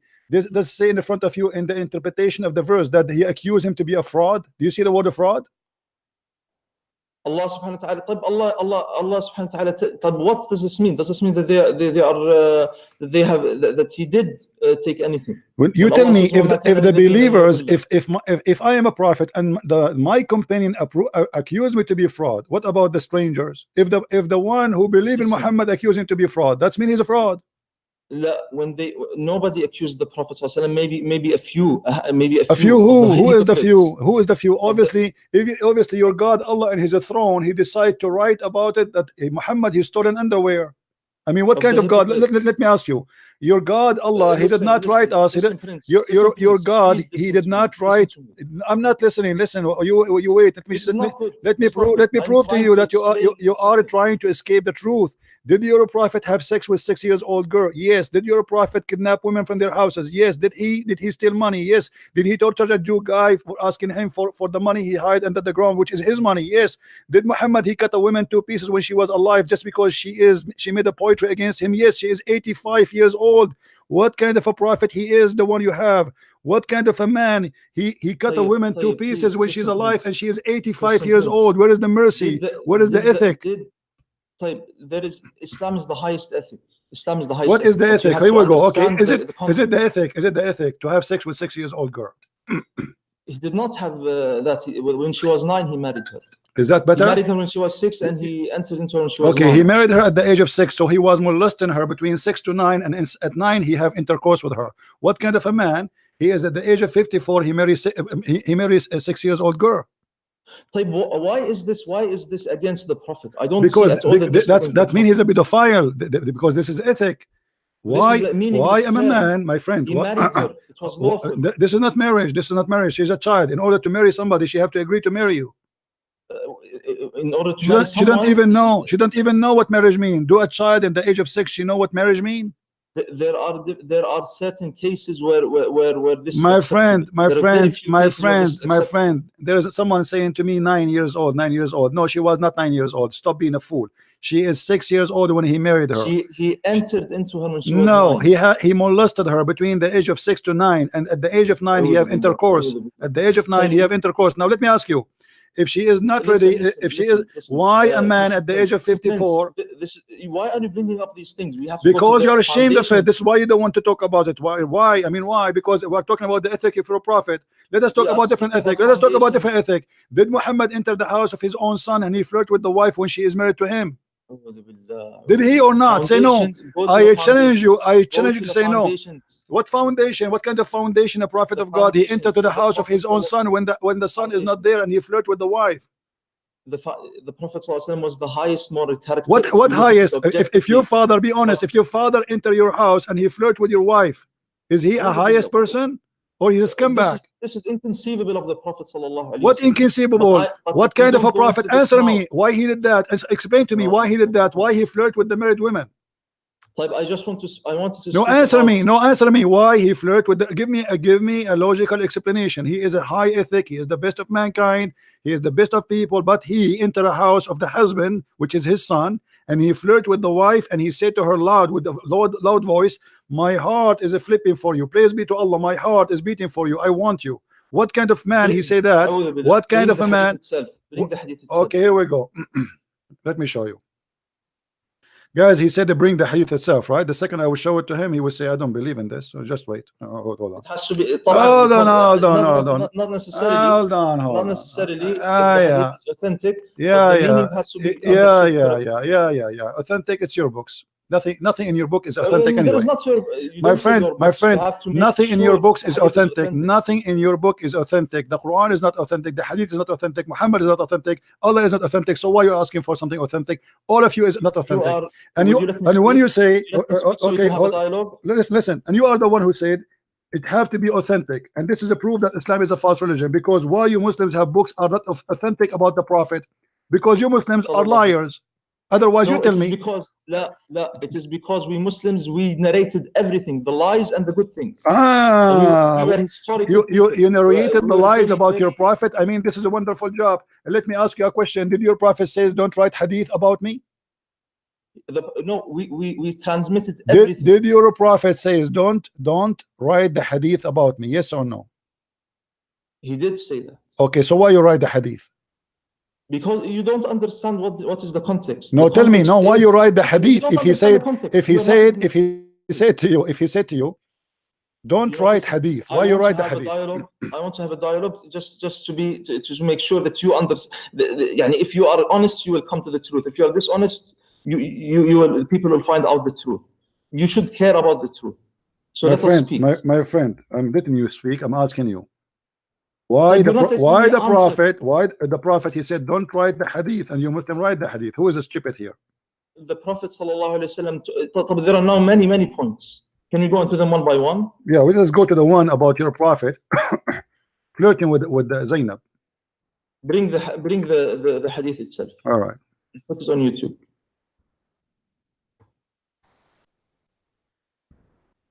All right, let's see.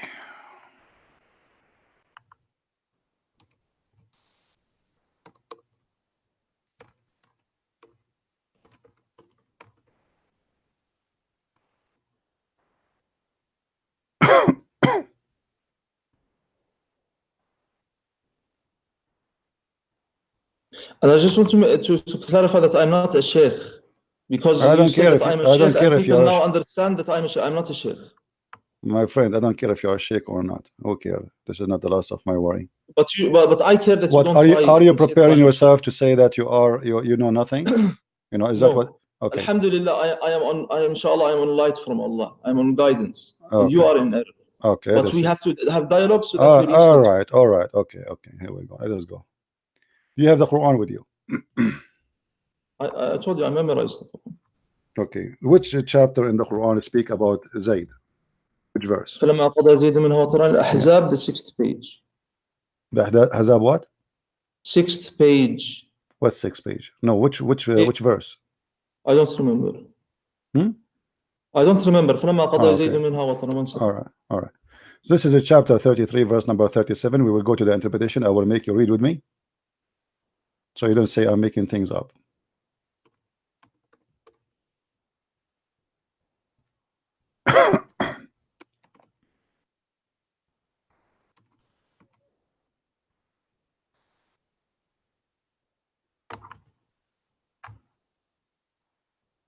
All right.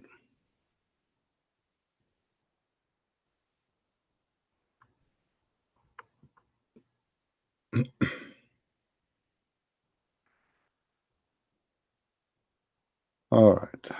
Let us see.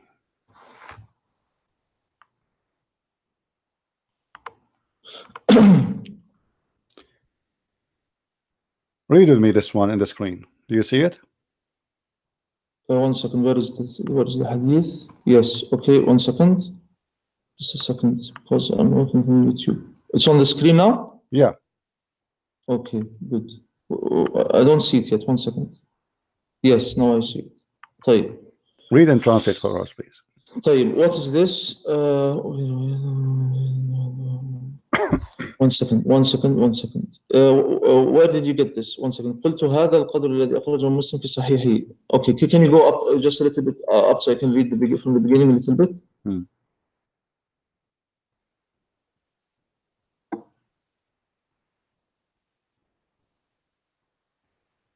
Go up. I don't see. 1 second. This is Tafsir Jami' al-Ahkam al-Quran al-Qurtubi. All right? Yes. All right. Okay. Go down. Read for me and translate. Okay. طيب, first of all, tafsir is not all of it authentic. Read for me. Yeah, it's a lie. 1 second. It's a lie. No, it's I'm a not lie. saying it's a lie. I haven't read it to say it's a lie or not. Right. I'm saying that tafsir, not all tafsir. Right. To know the authenticity of the narration, we have to go into the sanad. We have to go into the chain of narrators. Are the narrators honest? Are the narrators with good memory? And if we know this, we can come to. My friend, go to the topic. Read for me and translate. Let everybody know. laugh. Go into the hadith. Okay, read and tell us what happened. Yes. تقول الذي أنعم الله عليه وأنعمت عليه أمسك عليك زوجك وتقرأ. قلت هذا القدر الذي أخرجه مسلم في صحيحه. What is the qadr? There's something before it. Can you go up? My friend, read the one I highlight for you, the riwayah, the story, not the rest. إن زيدا تورم ذلك منه حين أراد أن يقربها. Read. 1 second. قلت هذا القدر الذي أخرجه مسلم في صحيحه وهو الذي صححه الترمذي في جامعه وفي البخاري عن أنس بن مالك أن هذه الآية تخفي في نفسك ما الله مبديه نزلت في شأن زينب بنت جحش وزينب وزيد بن حارثة. وقال عمر وابن مسعود وعائشة والحسن ما أنزل الله على رسوله آية أشد عليه من هذه الآية. طيب وقال الحسن وعائشة لو كان رسول الله صلى الله عليه وسلم كاتما شيئا من الوحي لكتم هذه الآية لشدتها عليه. يعني what is he saying here? He's saying that my friend, if, all of this you read this- for me is not we have to know important, the my friend. No, just read the story for me. Does it say طيب. here? You see, I'm trying to avoid the story. Read the story. طيب. Read the story. وروي أنه في الخبر أمسى زيد فأوى إلى فراشه قالت زينب ولم يستطعني زيد. Read. Go ahead and translate. طيب وروي في الخبر أنه أمسى زيد فروي في الخبر. What is الخبر? What does خبر mean? Oh. What does it mean? It means a report. Yeah, isn't it all of it? What about this Isn't it report? Islam? All of it is report. Isn't it the Hadith is a report? Isn't the Quran is a report? What's wrong with you? I'm not afraid of Okay, read for us. Why you keep doing One blah blah blah blah? You don't want to read. Why you are afraid? Read. Let everybody laugh. Let everybody laugh. You are in trouble. You are in trouble. You will not read it. Prove to me you are not afraid. Read. Continues. Read. Just read and translate. Read and translate. And after you finish reading and translating, explain. Go ahead. طيب وروي في الخبر أنه أمسى زيد but you promise me you give me time to explain. I'm listening. Go ahead. وروي في الخبر أنه أمسى زيد فآوى إلى فراشه قالت زينب ولم يستطعني زيد وما امتنع منه غير ما منعه الله مني. Translate please. Translate step by فلا يقدر علي. Step by step. Translate. طيب I have to understand first. طيب أمسى زيد فآوى إلى فراشه قالت زيد ولم يستطعني زيد وما امتنع منه وما امتنع. I will get the original please 1 second because there's something wrong there. وما امتنع.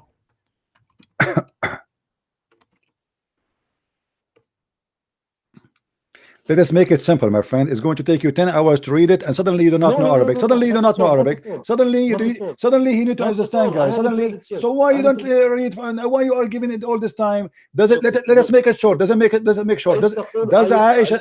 Does Zainab says that Zaid he wanted to have sex with me, and Allah did not allow him to have sex? Yes or no? وما امتنع منه غير ما منعه الله منه. Yeah, does it say that? Do you agree? فلا يقدر عليه. Yeah, do you agree that he tried to sleep with her, but Allah did not let him able to do it? Correct. هذه رواية أبي عاصم. My friend, does it say that or not? Possible. But no, it doesn't say possible. It is. This is what it says. Don't lie. Probably. Don't say properly. This is what it says in front of your eyes. Stop lying. I don't know. What do you mean you don't know? It's in front of you. Because there is. It's in front of you. It's in front of you. Now, as long we put you in the corner. Now, how Allah made the man not able to have sex with Zainab? Can you explain to us? وما امتنع منه غير ما منعه الله مني. It seems as if he was unable. Yeah, why? How? What happened? Explain. Read the rest. لا استغفر الله وما امتنع منه غير ما منعه الله مني. وما امتنع منه. Let me teach you Arabic, man. What's wrong with you? Are you sure you know Arabic? Let me read for you. Shut up. Let me read for you Arabic, man. You do not know how to read Arabic. You are repeating the same sentence for the last 15 minutes, and you keep repeating. No, and you claim that you know Arabic and you know Quran by heart. وما امتنع منه غير ما منعه الله مني فلا يقدر عليه. هذه رواية أبو عصمة نوح بن أبي مريم رفع حديث إلى زينب إن أنها قد قالت ذلك. وفي بعض الروايات أن زيدا تورم ذلك منه حين أراد أن يقربها. Translate. يقربها. Okay. This means that she was staying away from him. This is what I understand. My friend, does it say there that his penis became swallowing? Each time he tried to have sex with her, Allah he made his penis swell. 1 second. وما امتنع منه غير ما منعه الله مني فلا يقدر عليه. هذه رواية أبي عاصم بن مريم ورفع الحديث إلى زينب أنها قالت ذلك. She said that about herself. And it says here أن زيدا. وفي بعض الروايات 1 second. وفي بعض الروايات in other narrations, of course these are narrations, we have to verify are they correct narrations or incorrect are they authentic or inauthentic. We don't just accept, of course. أن زيدا تورم ذلك منه حين أراد أن يقربها. Translate. This means that he was unable. Don't lie. This is not what it says. أن زيدا تورم ذلك منه. Doesn't say that. It says Allah he made his penis swell. No, it doesn't say that. It says tawarrama. Tawarrama. What tawarrama mean? Translate. What the word tawarrama means? Stop being a liar. Tawarrama means something swells. Yeah. So what is that swell? His lips or his penis? Yes, you are correct. You are Okay, correct. Tawarrama means it so swells. let me ask you, why Allah he made the penis of the husband swell? Because Muhammad he flirt with the women. Speak well, please. We are trying to arrive at truth. I'm speaking well, my friend. Okay. The story in front of you. I'm not the one who's using the word penis here. It's there. So It doesn't say penis. it says it tawarrama dhalika minhu. Speaking about the penis. Where is the word? What is tawarrama? Why they are talking about what he cannot have sex? Why they cannot have sex? Because it is swell. What is a swell? It's his penis. Be honest. Correct. Yeah. But Okay. So now explain to us why Allah he made the penis of the husband swell just because Muhammad he flirt with the wife. Christian Prince, when we speak terms, we speak in good ways. We don't use fahish. Are you saying the word? Are you saying the word penis is fahish? The way you are saying it is in a very isn't it your prophet? He says the one who is proud about his father, go and tell him to bite his father penis. That is correct in a very, very, very extreme. It's correct, sense. guys. Did you hear? It's correct. So we have a prophet. We have a prophet. We have a prophet. He said to people, "Go and bite the penis of your father," and he is saying to me, "Don't use the word penis." What kind of a prophet? He said, "Go and bite the penis of your father." You said that, not me. Everybody heard you. You said this is correct. What kind of a prophet? Doesn't matter. What kind of a prophet he said that? He never used any rude words. The Prophet ﷺ. You just said he said that. You just said he said that. No, he said that if a person comes and trying to bloat about himself and say, "I am the son of this person, I am the son of that person," trying to make like for example discord and make enmity between people, like saying, "I am better than you, I'm better than you." He said, let him tell him bite. Thank you, guys. He just said the word ayr, which mean excuse my language, the word dick. Exactly, not even penis. I'm being polite saying the word penis. Look what happened now. You just said if somebody is proud about his family, tell him to go and buy the dick of his penis. But isn't it your prophet in the hadith? He said, isn't it your prophet said? Isn't it your prophet? He said, "I am from Hashim, and Hashim are the best." No, the Prophet says, "Wala fakhra," and there is no proud. No, hold on. No, he said, and he chose me from the best. I am from. He called all the tribes, and he said, and the best of all the tribe is Hashim, and I am the best of Hashim. You want to show the hadith? So we should. He is the best of Hashim. Yes. Should we say to Muhammad, "Go and buy the penis of your father"? Did the Prophet sallallahu alayhi wasallam? Now let us go back to the topic. Let us go back to the topic. Let us go back to the topic. Listen. You will have to let me address this. Okay, address this. Because you're being dishonest. The Prophet sallallahu alayhi wasallam never ever felt proud of his lineage in this way, as you say. He never at all told the people, "I am the son of Kada, I am better than you because of that." Yani in the sense that he is making. He is being arrogant. The Prophet ﷺ was very humble when he entered Mecca. Very humble. He was extremely humble. When he conquered Mecca, he entered into it with his head bowed down, and he was saying, he was saying. And he ordered to kill women and men who they were accusing him to be false prophet. He forgave everyone in Mecca, okay, except for 10 people. 10 people. Who are they? Who are the 10 people? There's women between them. Yes. So they were of the worst of God's creatures. Like you. See why you are saying like those are his family? Still, he want to kill them. 10 people from his family. This is Quraysh. This is his tribe. So what is the favor he do if he don't kill his family? In the top of that, he want to kill his family still. Now we go back to the topic. Abdul, what right of Allah? You see, your prophet is a perverted man. Here we go. He claimed, you Muslims, you claim that Muhammad he went to the house. Muhammad he went to the house of his own son. He flirted with the wife, and then because he flirted, Allah he was listening. So the man he came back home. He wanted to sleep with his wife. Allah he did bite the penis of the husband, and he made his penis swell. So now he can't sleep with her. Explain to us what kind of miracle is that? Why Allah he made the man? I want to say that I am not aware whether you are muting me or you're letting me. The people are hearing what I'm saying. They hear you. They hear you. Everybody hear you. Everybody's hearing. Everybody hear you. I have to make sure. Yeah. Because maybe last time many of the things I was saying they were not there. I'm not saying this. No. Don't. People they hear you. Look at the YouTube. People will hear you, and they are laughing. That's why they are laughing. So now, طيب. why Allah I He will- made the but penis? when I How speak, Allah? How when I Allah? speak, you give me Okay, let me repeat the question for you. Yeah, why Allah made the penis of the husband swell? Explain to us this amazing miracle. Where is it? It doesn't say it's a miracle. It says it is something which It says that the one who did that is Allah. It doesn't say that. وَمَا أَمْتَنِعُ مِنْهُ غَيْرَ مَا مَنَعَ اللَّهُ مِنْهُ. Yes, فَلَا who is the يَحْدِثْ one who forbid him? Who is the one that did not allow him to do it? It's Allah. She said that in front of you. You claim to speak Arabic, don't you?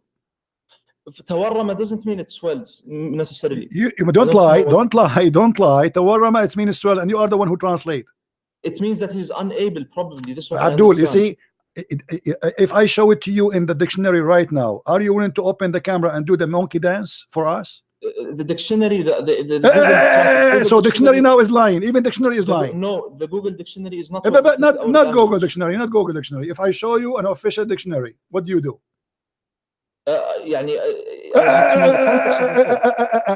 You see, you are a liar.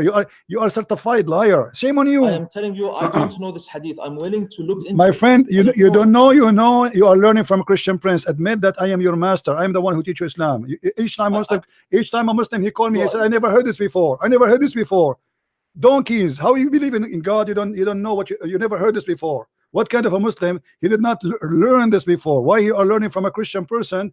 Not learning because from the Muslims. Not even in the Sahih. It is. It is in your. We haven't even. My friend. Abdul. Does it say in the front of you that or not? This is not my problem. Does it say that? I can. There are many narrations which are lies. Okay, go. I'm losing my voice. And you guys, you say to me, you have to have patience. Honestly, I lost my voice. I can't even talk. God, he made the penis of the husband swell because Muhammad, he liked the wife. What kind of God this God is? I mean, I'm glad I'm single. If Muhammad is around, he will make my penis swell. Please don't. I will stay single forever.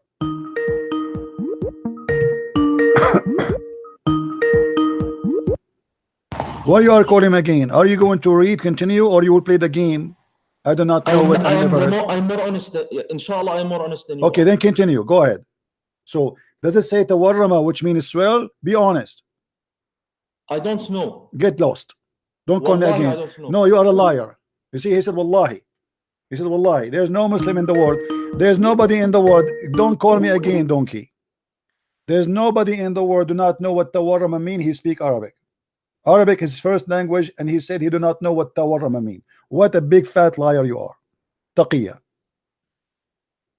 All the Muslims who know Arabic, they are laughing inside them at themselves. It says tawarrama, and tawarrama mean tawarrama. Have one meaning.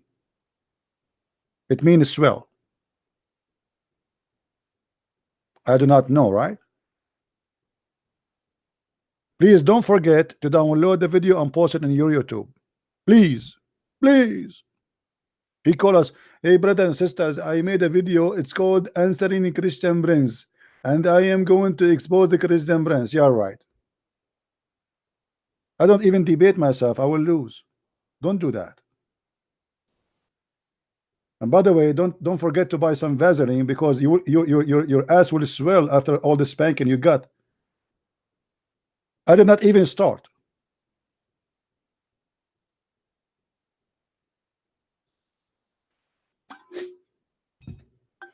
What a crazy, stupid religion. A man, he visit the house of his own son. He see the women. He flirt with her. Where is the dignity? Where is the ethic? Where is the honor? And then what he do? Allah, he made the penis of the husband swell. Look at this. Hello? Hello. How are you, Christian Prince? I'm fine. Yes, I'm Festus. I just want to say one thing about the Muslim. Why are they defending what will not defend them at the last day? I think if you are defending what will not defend you at the end, I think it's good to someone to open their heart and to the truth, not to defend what will not defend them. And also, I have another thing. I was looking at your book.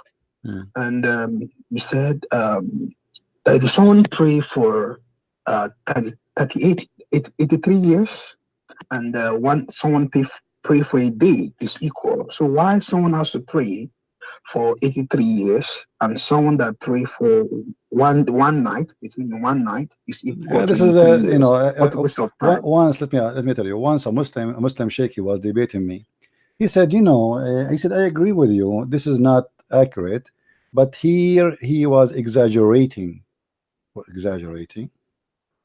God is exaggerating, which means when I say I'm exaggerating, it means I'm lying, correct? Yes. So he admit that this is exaggerating and Allah is lying. They cannot explain. It's just stupid, And the second you ask a Muslim a question, he never heard it before, he will say to you, I never heard this before. Every day, Muslim, they call me, they say, where you get this from? We never heard this before. Well, this is why I'm a Christian prince and you are Abdul. That is the reason. I think they need to just open to the truth. And the other guy that called you about Jesus, I think if you give Jesus a try, let it try, because what we are enjoying as a Christian, unless you are in it before you know the benefit in it, let him give God a try, let him give Jesus a try and see whether he's alive or not. And lastly, I've been saying it, I don't know how we can you can help us in Africa. I live here in America. I've said it. I don't know what's coming next year. Maybe if you have a time, just to be a blessing to those people in Africa, because we don't really know much, and there's no way we can. They don't know about Arabic. I think I have just have that passion. I'm a pastor here in around Eastern time, Eastern place, maybe around here. So I was thinking how we can help us here in Africa. I'm here in America. I'm a pastor in church here. So you can be a blessing to those in Africa. Look at your schedule next year. So you can be a blessing for us. So you to be able to open more our eyes to this, because most people, they don't know it. They are just doing it. They don't have knowledge of it. Yeah, my friend, just invite your friends from Africa, invite people from everywhere, and let everybody hear and learn. We do our part, but people, they have to help us so we can spread the truth. Here we go. We make videos. They are for free. People, they can download them. They can save them. They can share them. I do my part. You do yours. Right? Yes. Thank you very much. Thank you. All right. Thank you, my friend. Thank you. All right. Take care. Somebody says to me, can you show me the dictionary? This is an Islamic dictionary. It's called Al-Ma'ani, as you see. And this is the word tawarrama. Do you see it? Is the word is clear for you guys? Can you read it or no? Do you see how liar he is? This is not Google. This is official dictionary, and this is the link. Here we go. I will post it for you. They lie. They lie. They have no shame to lie. And look, suddenly he don't know Arabic. He did read the same sentence like 6 times, 7 times, 8 times. Suddenly his Arabic is bad. I need to understand before I explain to you. What does that mean? If in Zakir Naik, he can read it.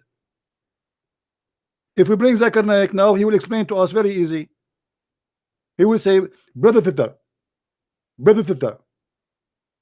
when the Prophet, he did like Zainab, beat upon her, and he was in love with her, but he was married. He went to her house and he was totally naked, and he have an underwear, and he said, my heart and my testicle are beating for you. And when the husband, brother, he came to have sex with his wife, Allah, he made a miracle. He did make his penis swell. Can your God, Christian prince, make your penis swell? Absolutely he cannot. Obviously Allah is a true God. Thank you very much. Only Allah can make your penis swell.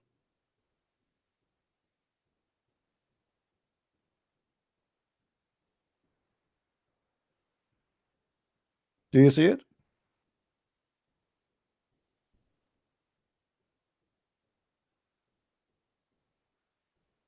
All the meaning it come with it, but all of it, it's about talking about the penis as well.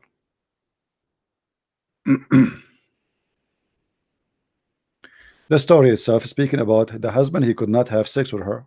So what is tawarrama? His penis. It's obvious. As simple as that.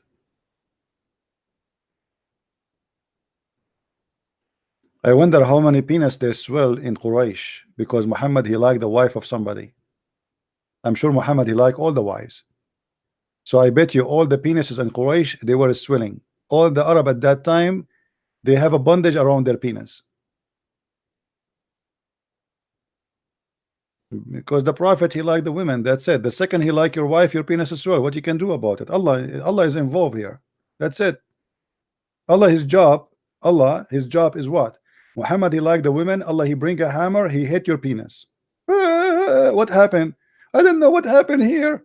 Okay, here we go. Obviously, the Prophet, he like your wife. How you know that? Because anyone, the Prophet, he like his wife, he make his penis as well. And you tell me that the Prophet don't have miracles? Are you crazy?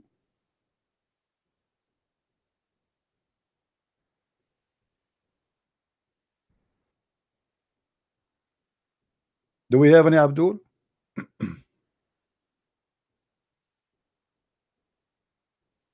Mayday. You see, honestly, I hope I will not get sick because I have a headache. I have my voice is lost. I think I'm getting cold. I went outside, it's -7, and I throw the garbage wearing my short. You believe it? Man, I think this is what happened. Maybe this is what happened. -7. Mayday. Do we have any Abdul? No, I can tell I have a headache and I have my voice. Did you notice my voice is almost gone?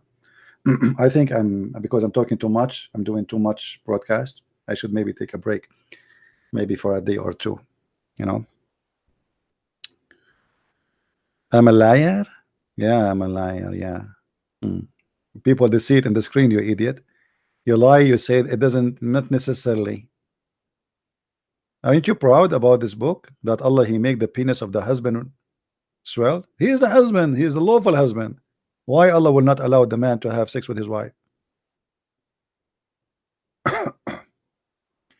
Eat a fresh onion? Not shouldn't I drink camel urine like the Prophet he advised?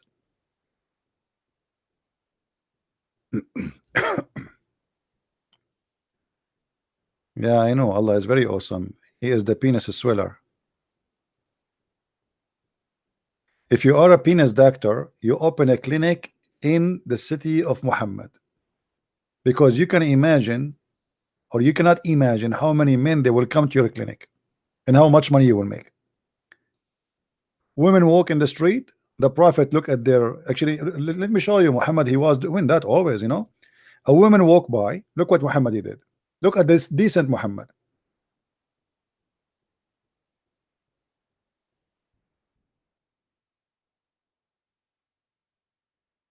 Look at this.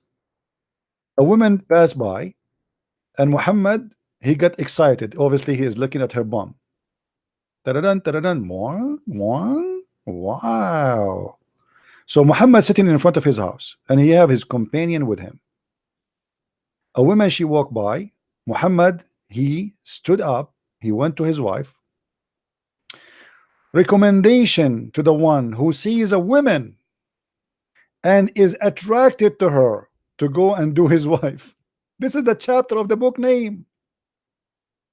Do you believe it? A recommendation, brother. If a man who see a woman, she is not his wife. You see, Jesus, he said, if you see a woman, she is not yours. It's better to block your eye, better than all your body go to hellfire. Look at this guy. If a man see a woman and attracted to her to go to his wife, or slave women, or what? Slave women, and have intercourse with her. Wow. I mean, what a nice advice. Let us continue. Jabir reported that Allah Messenger, SAW Mercedes-Benz, he saw a woman and he came to his wife Zainab. What do you mean he saw a woman? What does that mean? You know what? I don't want to speak dirty, right? You know exactly what I'm talking about. He was staring at her. Obviously, he did not see a woman, because you don't get excited and get horny by seeing a woman. Guys, am I being truthful here? If a man he see a woman, why he get excited unless he is thinking dirty? Is that correct?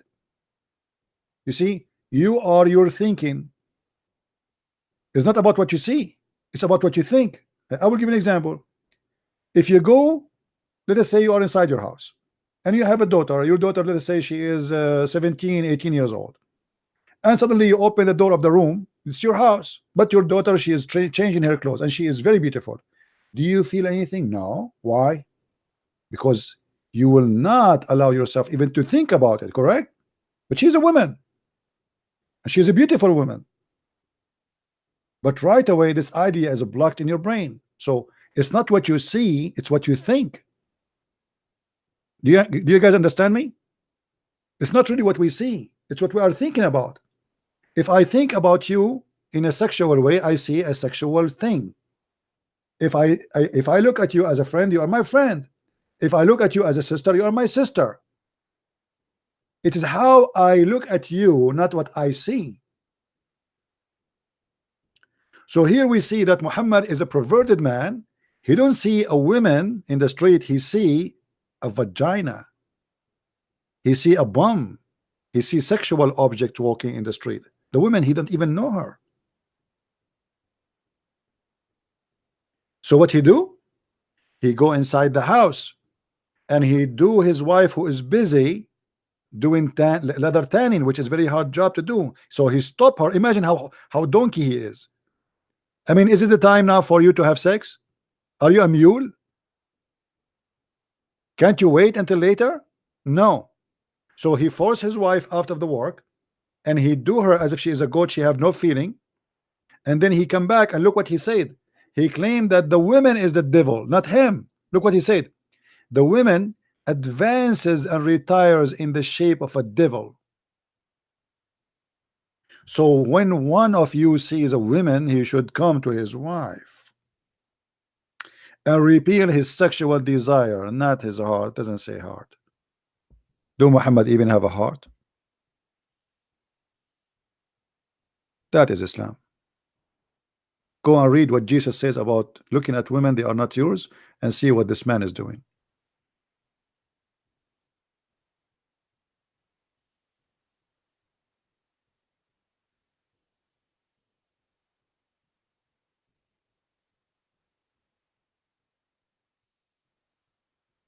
How evil, how disgusting.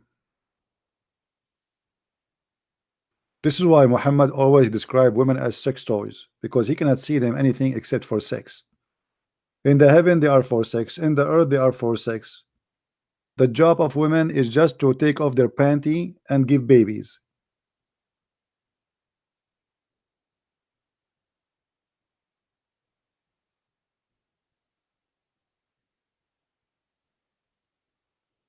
Where is the ethic of Muhammad? This is satanic. And how dare you to say that the woman she advanced and retired in the shape of the devil? What the woman she did nothing. If a woman she walk in the front of me and I am the one who get horny because I'm thinking dirty, why I'm blaming the woman and that she is the devil? So he you know, he don't put his guilt, his filth on him, he put it in the women. It's the woman, man.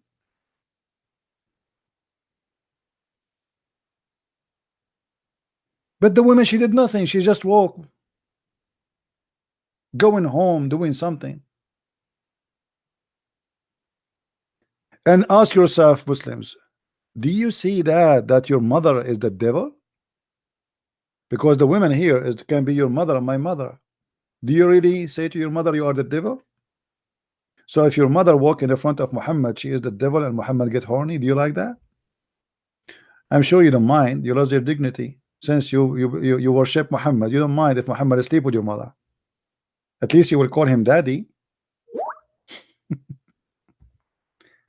The Muslims, they believe in something. Whoever sleep with my mom, I call him daddy.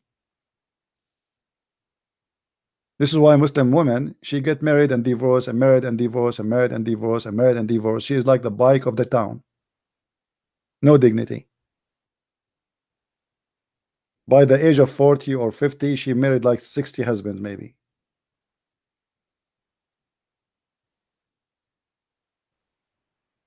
And it's a business, by the way, because each time she got divorced, she got paid. Many of them, they do it as a business. And this is why Muhammad, he allowed the mut'ah. You can marry a woman for, there's no limitation in Islam how many women you can marry. 4 in the same time, but there's no limitation. You can marry today 4, divorce them to the same day, marry new 4, divorce them in the same day, marry new 4. You can marry 100 and divorce them in the same day. Or what Islam saying, you have to marry 4 at the same time, maximum. So I marry them 4 for 15 minutes, I'll have fun with them, I divorce them, next 4, marry, divorce, next.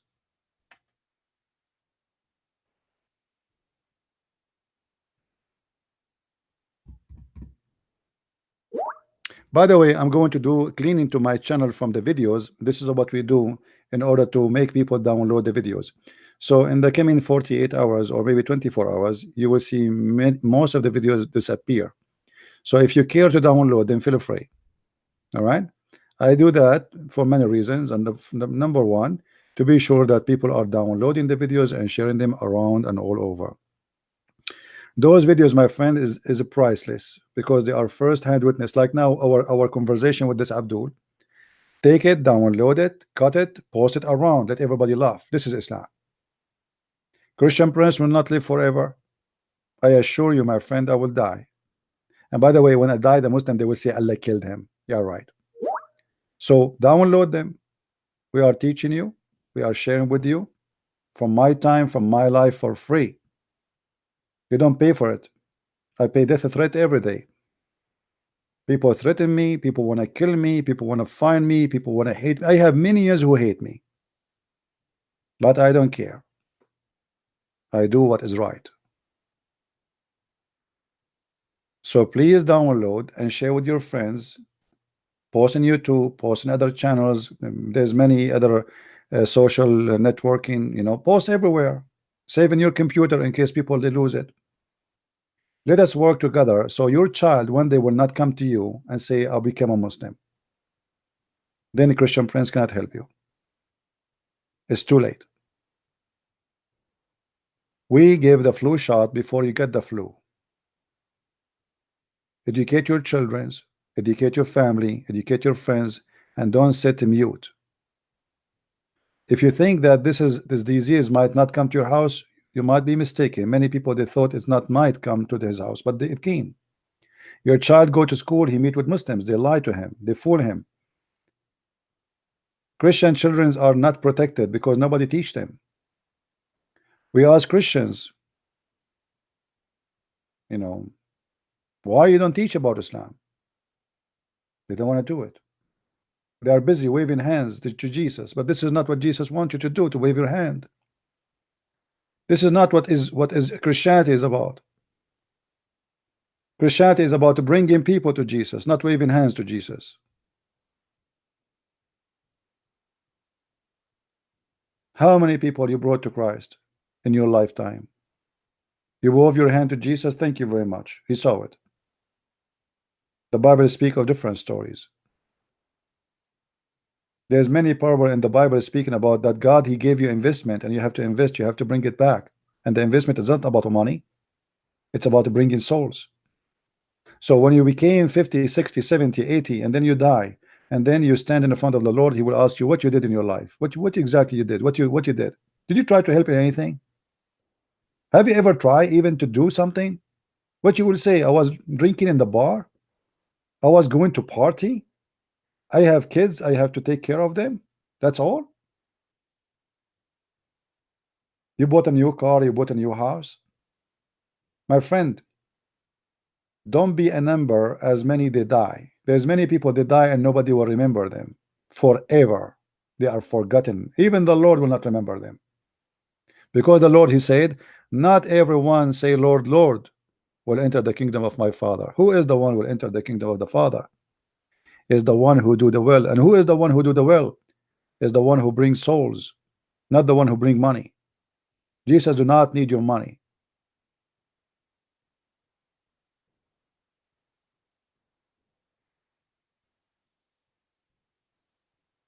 We have to work. We have to serve. No, my friend, I worship God, but by what I'm doing, my friend.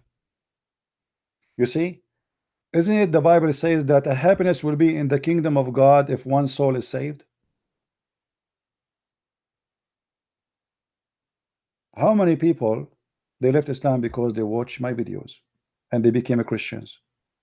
Go and see in just last 2 weeks how many phone calls we received from Muslims who left Islam and they accepted Jesus. So you worship God not by praying only, but by doing what God asks you to do. This is an act of worship. From their fruits you shall know them, not from repeating the word, the prayer, the same as the Pharisees. The Pharisees, they repeat the words, they repeat the prayer, blah blah blah blah blah blah blah, like crazy, like a recording machine. God is not deaf. He wants your fruits. We pray and we work. A prayer with no work is a dead faith. Because a person who pray but he don't do work, it's mean he have no faith in anything. He is a liar, he's a hypocrite. Right?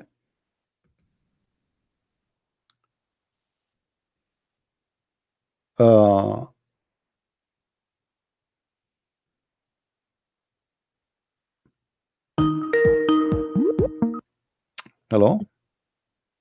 Hello. Yes. Hi, Christian Prince. How are you doing, my friend? I'm fine. How are you? I'm still alive, surviving. Good. I've been watching your broadcasts lately. I've been learning a lot. Unfortunately, my husband became Muslim a few months ago. I'm Christian. Oh boy. He used to be a Christian person. I guess he was very confused. He used to study the Bible a lot.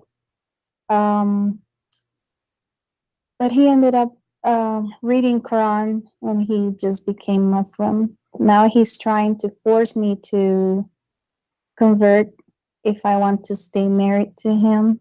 We'll leave him then. I prefer to leave, not to be married to a person believe in the devil.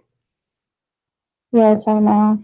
At the same time, ask your husband if you have the courage and he is sure from his faith to call me. Yeah, well, the only thing is that he rejects every single thing that questions Muhammad or Quran or Hadith. Well, you know, I don't know what kind of a person he is, but obviously, did he go to jail? No. How he became a Muslim? What happened? I don't know. He started with this Hebrew Israelites, people that they claim they're the blacks from Africa and stuff, and then from them. So he's racist. He somehow is racist. No, he was actually, with on the, on their side.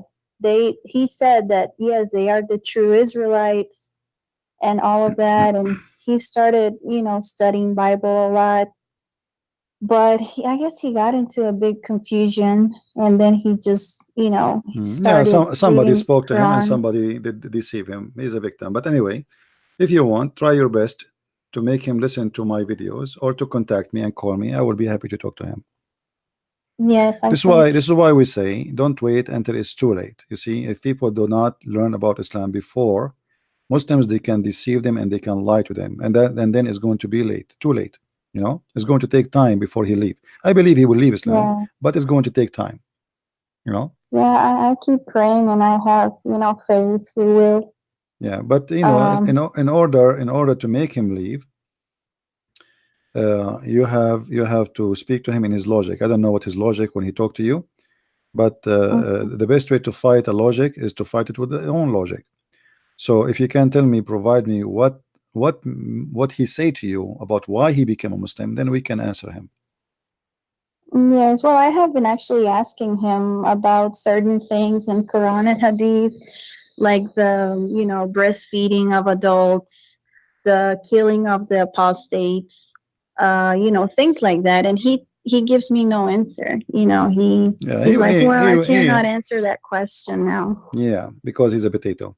Most of them, those who convert to Islam, they convert because sometime people, they are searching for identity or a group, and I'm sure now by became a Muslim, he have a new friends, don't he? Oh yeah, I See? think the same too. Yeah, this He wants to belong somewhere. yes, yes, he want to belong someone. He is seeking attention where he is at.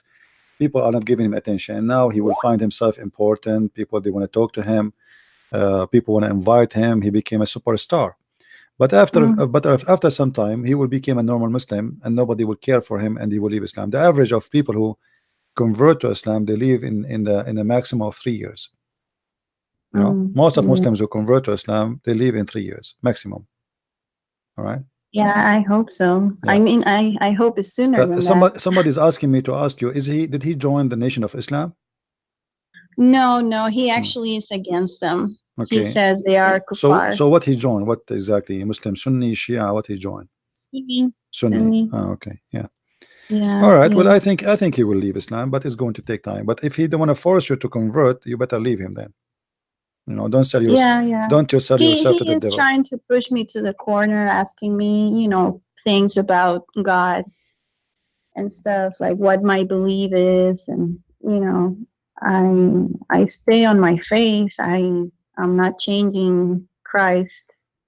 Yeah, be careful. Don't let the devil take you down. He will try. He will do his best. And I believe after some time he will find himself that he is not getting the attention he wanted. Mostly people who do that, they have mental issues. Sadly, I don't want to. Maybe it's hard to say that, but it's true.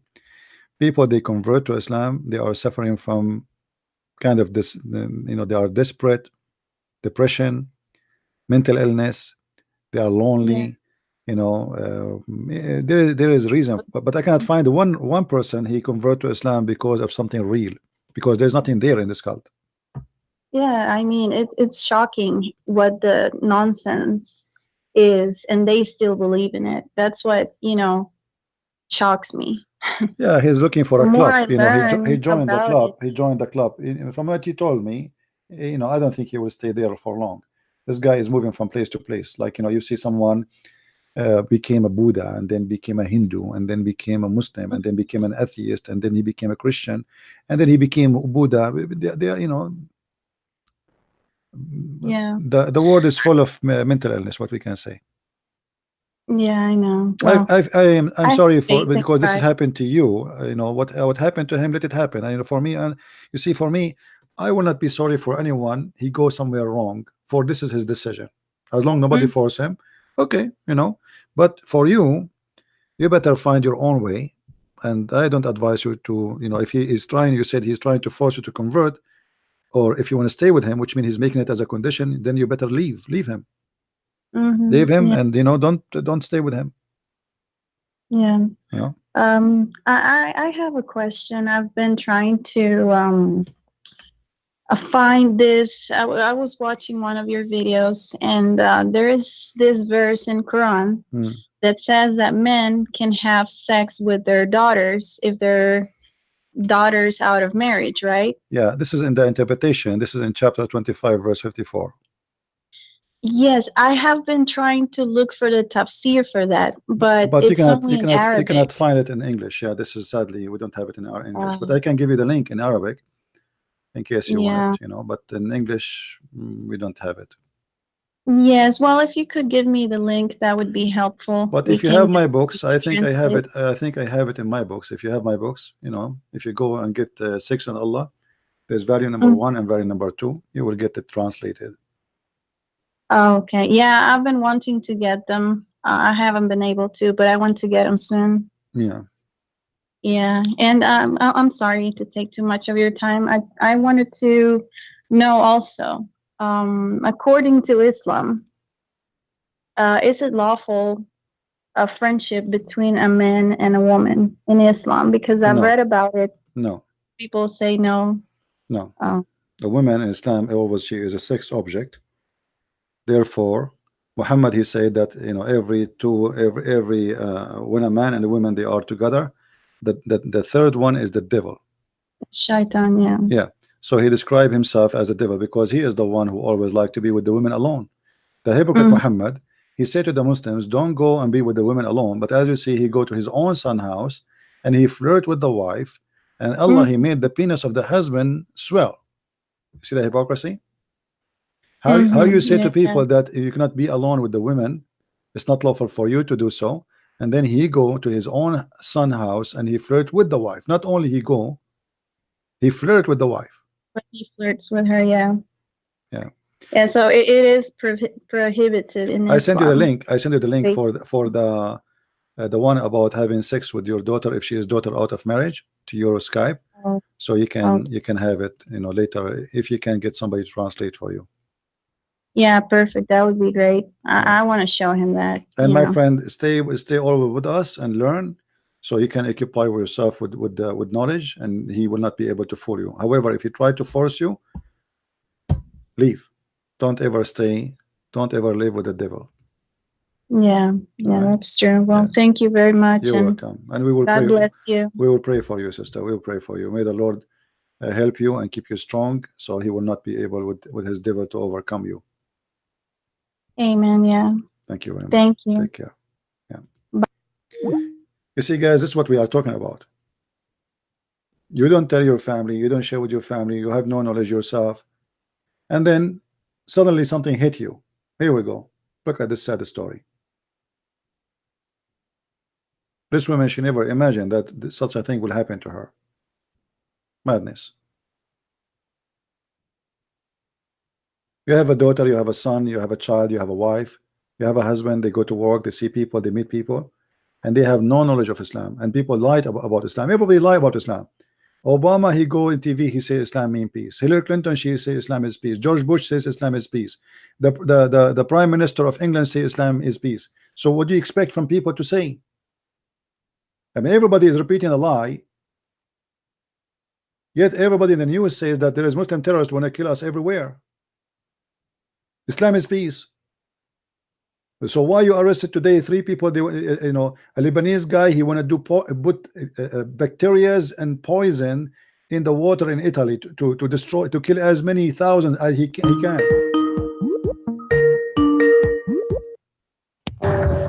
Hello. Hello. Hey, there was my friend. Hey, CP, how you doing? All right. Am I loud and clear? You are loud and clear. Okay. Yeah. I heard that last caller. The caller. I want to say a few things about that. As I remember, in my younger days around college, I was, well, I'll say I flirted with the kind of thing that the guy did. I always was a strong Christian, Okay. but that guy most likely is coming from kind of a black righteous stand against the man type thing, way of looking at it.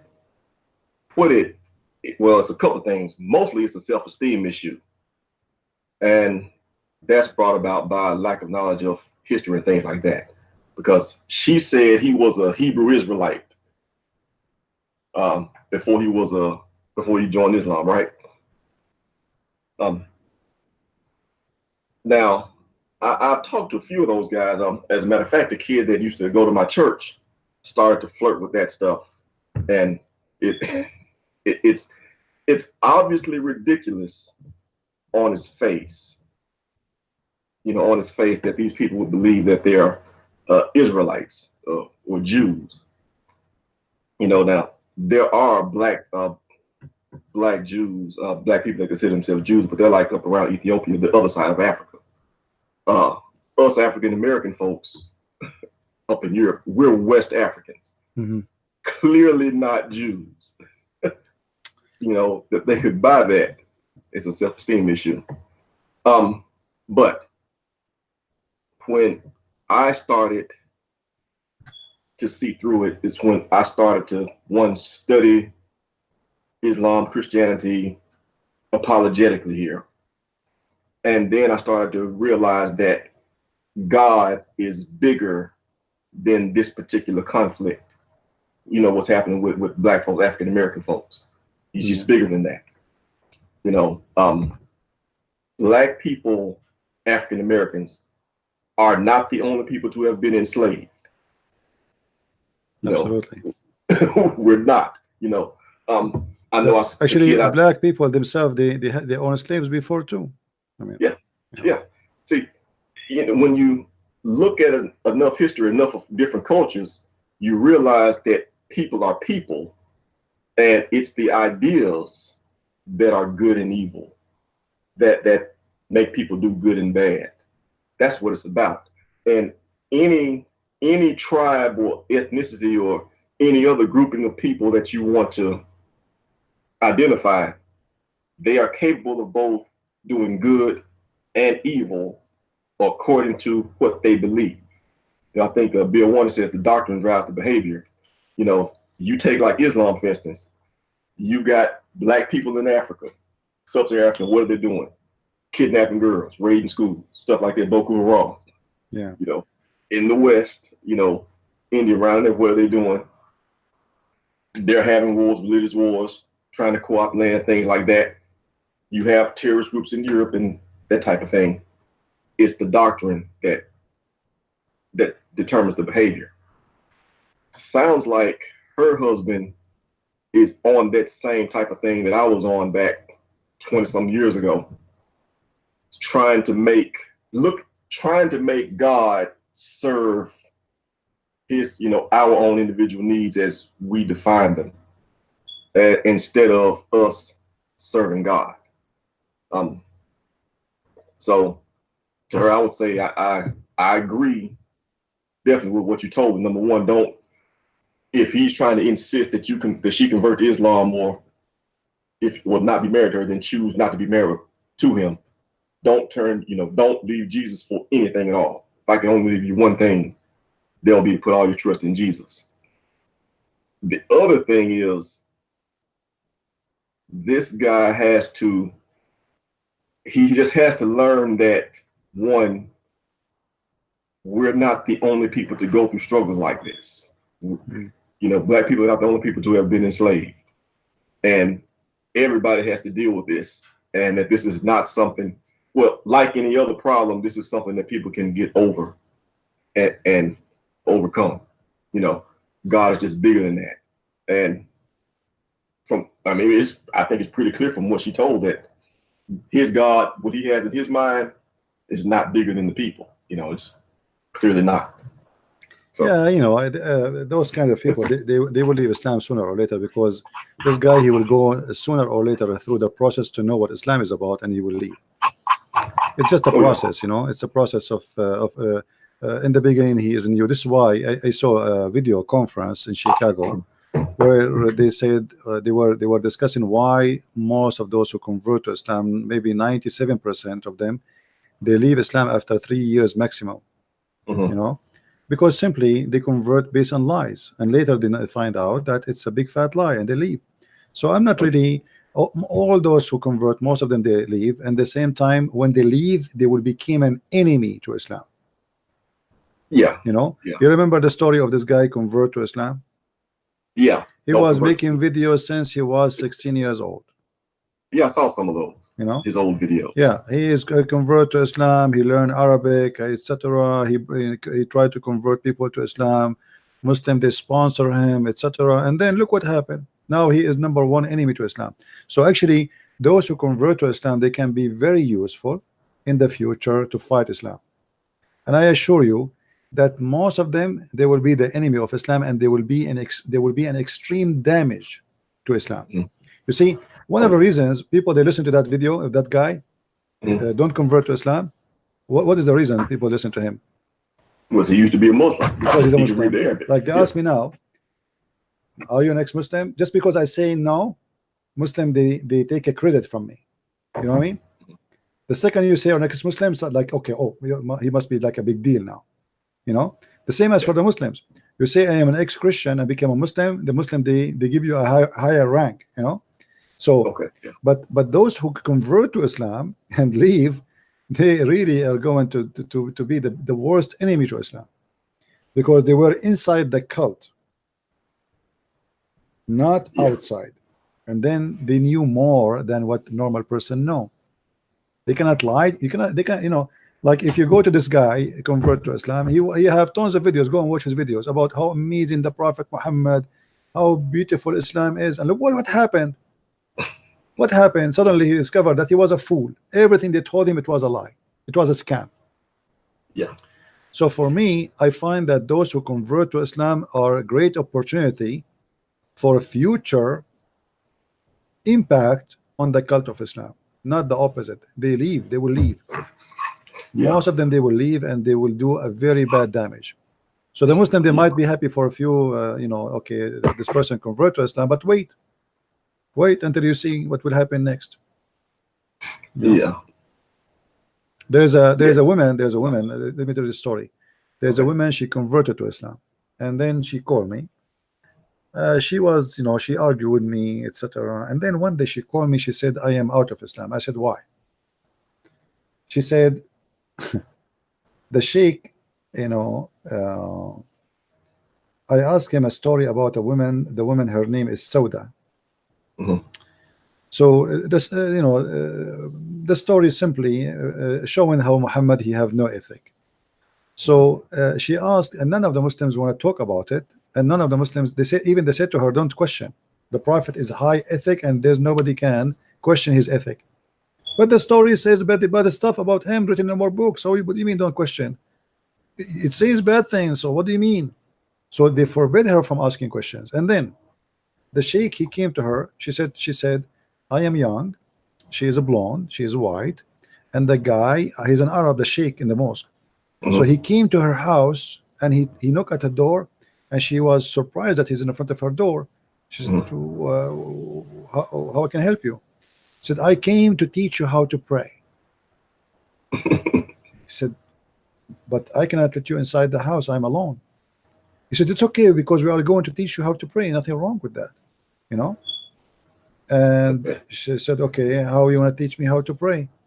What I should do? I know how to pray already. I convert from a year ago, you know. Well, what do you mean you want to teach me how to pray? He said, I think you are not doing the ablution in the right way. Okay.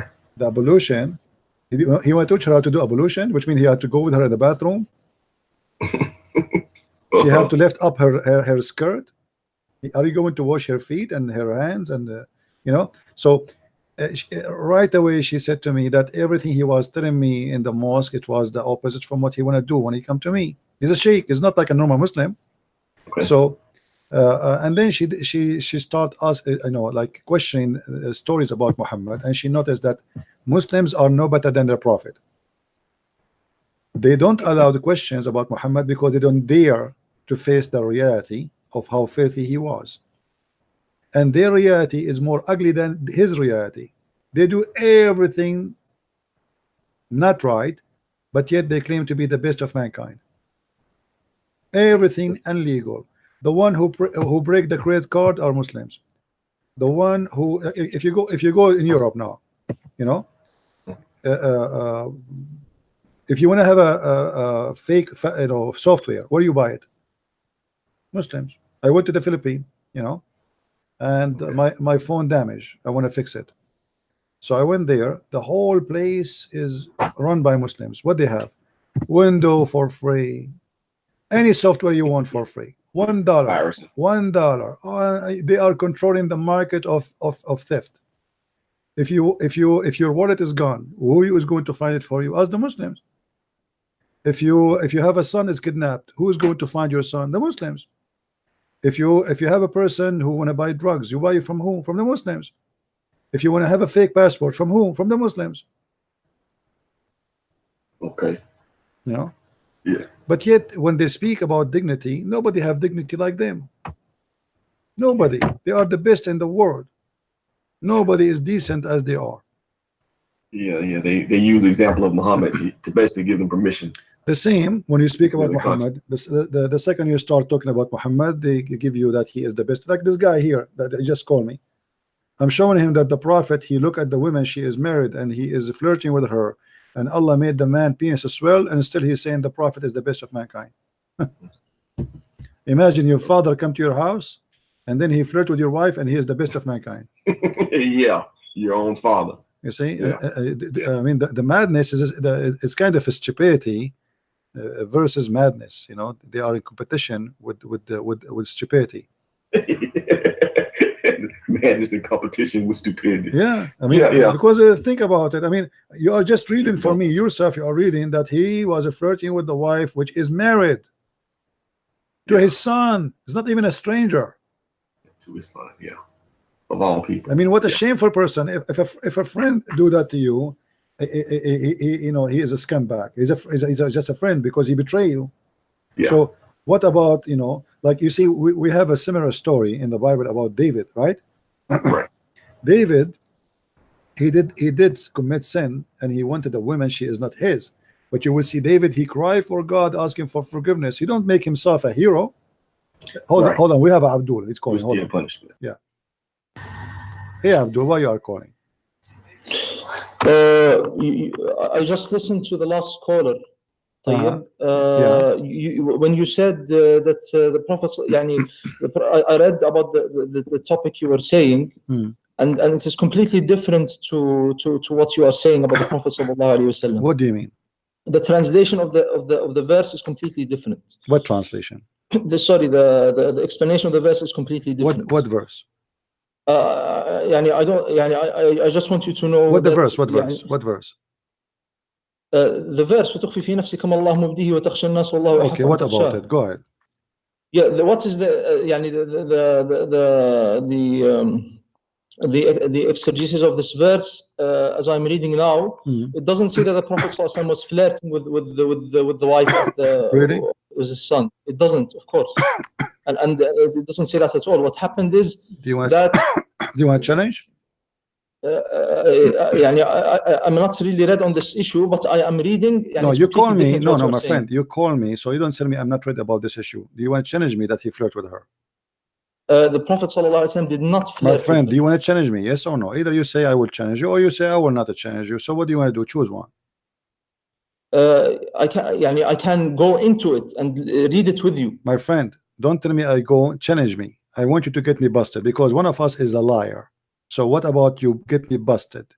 Can we go? I'm not a liar. I'm not a liar. I'm not saying no. One of us is a liar. If it's not you, it must be me then. So are you willing to challenge me? No, it doesn't. Not necessarily. No, it's necessarily because it is necessarily because one of us is telling the truth and one of us is lying. It cannot be both of us not telling the truth. So I'm asking you, did your prophet flirt with the wife? Yes or no?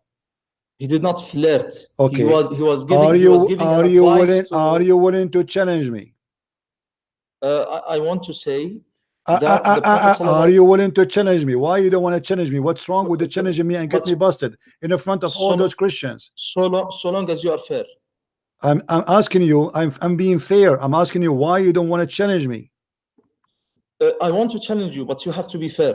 What fair is more than being fair to challenge you? I mean, challenge me. Here we go. Why you are not asking me? You are a liar, Christian Prince. Show me where you get this from. Show me where you got this from. Okay, here we go. Thank you. So you challenge me now. That's wonderful, guys. Here we go. I will make you read it yourself, and you tell me what's happening. Remember, you did call me. That's mean you study the case now. You are ready more. You ate vitamin D. I read it quickly. I read it quickly. I found that it's completely different what you are saying. Quickly. I see. I mean, come on. He's not ready yet. Do you want me to give you a year to come back? No, go ahead. Inshallah will be. Yeah, inshallah. Allah is not going to help you at all. Read with me. Inshallah. read with me. وقال مقاتل زوج النبي صلى الله عليه وسلم زينب بنت جحش من زيد فمكثت عنده حين ثم أنه عليه السلام أتى زيدا يوما يطلبه فأبصر زينب قائمة كانت بيضاء جسيمة من أتم نساء قريش فهويها وقال سبحان الله مقلب القلوب. Exactly. This is what I was reading. Translate. This is what I was reading. Okay, translate. Yes. Okay, translate. Exactly. Okay. Listen. Translate. Yes, translate. You translate. Go ahead. It says, of course, يعني اختلف الناس في تأويل هذه الآية. There is a difference of opinion about the meaning of the verse. You have to get. Let's get with something beneficial out of this. اختلف الناس في تأويل هذا. The scholars differed according to the interpretation of this verse. ذهب قتادة بن زيد وجماعة من المفسرين, a group of those explainers, among them is At-Tabari, one of the greatest explainers of all times. He explained it as follows: that the Prophet sallallahu alaihi wasallam وقع منه استحسان لزينب بنت جحش. He felt يعني استحسان, which means he felt that she was يعني he wanted her. He wanted her, but she is married. Yes. No, in the heart. Yeah, but she's married at that moment. She's married, right? But he didn't flirt with her. Yeah, but she is married, right? She is married. Okay, are you allowed as a Muslim to wish a woman in your heart and she is married? This is not, you have no power over this. No. This, you are a human being. No. So he wished her in his heart and he have no power over that. This is love. Why did the Prophet ﷺ say? This is love, right? Okay. Yes, he loved her. Okay, now read the hadith for me. Read the hadith. Let me explain. فوقع منه استحسان لزينب بنت جحش. He felt he loved, he felt not love, but استحسان means to think of something as good. So he thought of her as good. And how did he see her? He didn't look at her intentionally. As it says that it was he by accident he saw her. Abdul, read the story and translate. Stop. Okay, translate. Okay. We translate exactly word by word. Okay. وقع منه استحسان لزينب بنت جحش. He felt towards her, feeling towards her. وهي في while she was under the marriage of Zayd. وكان حريصا أن يطلقها زيد فيتزوجها. And he was wishing, he was hoping, and he was wishing, just as human beings wish, that he would get her. You see, if Zayd divorces her, you see. ثم إن زيد لما أخبره, but afterwards when Zayd told him that بأنه يريد فراقها, that he wants to divorce her, ويشكو منها غلظة قول وعسان أمر, and ويشكو منها غلظة قول وعسان أمر, and he was complaining to the Prophet صلى الله عليه وسلم. Zayd was complaining to the Prophet صلى الله عليه وسلم that his wife was being harsh towards him and was being disobedient to him and was harming him with her tongue. She is so she is a bad woman. No, he was complaining about that. Okay, but obviously, if a woman she have a bad tongue with her husband, according to Muhammad, she is a bad woman, right? If she is having bad tongue, yeah, she would, but it doesn't say that. Yeah, it says that. It says that. It says. Hold on. Let's go. It says وأذى باللسان وتعظما بالشرف. Read it. وأذى باللسان. So she have a bad tongue, and she disgraced his honor. Correct? What? No, he was complaining that she has a bad tongue. Yes, she's a bad woman. So why Muhammad he want this bad woman? No, he was complaining that she has a bad tongue. Yes, he's lying or he's saying the truth. He could be emotional. What does that mean? Yeah, sometimes now you're being emotional. Okay, go read. Continue. Let us laugh. Continue.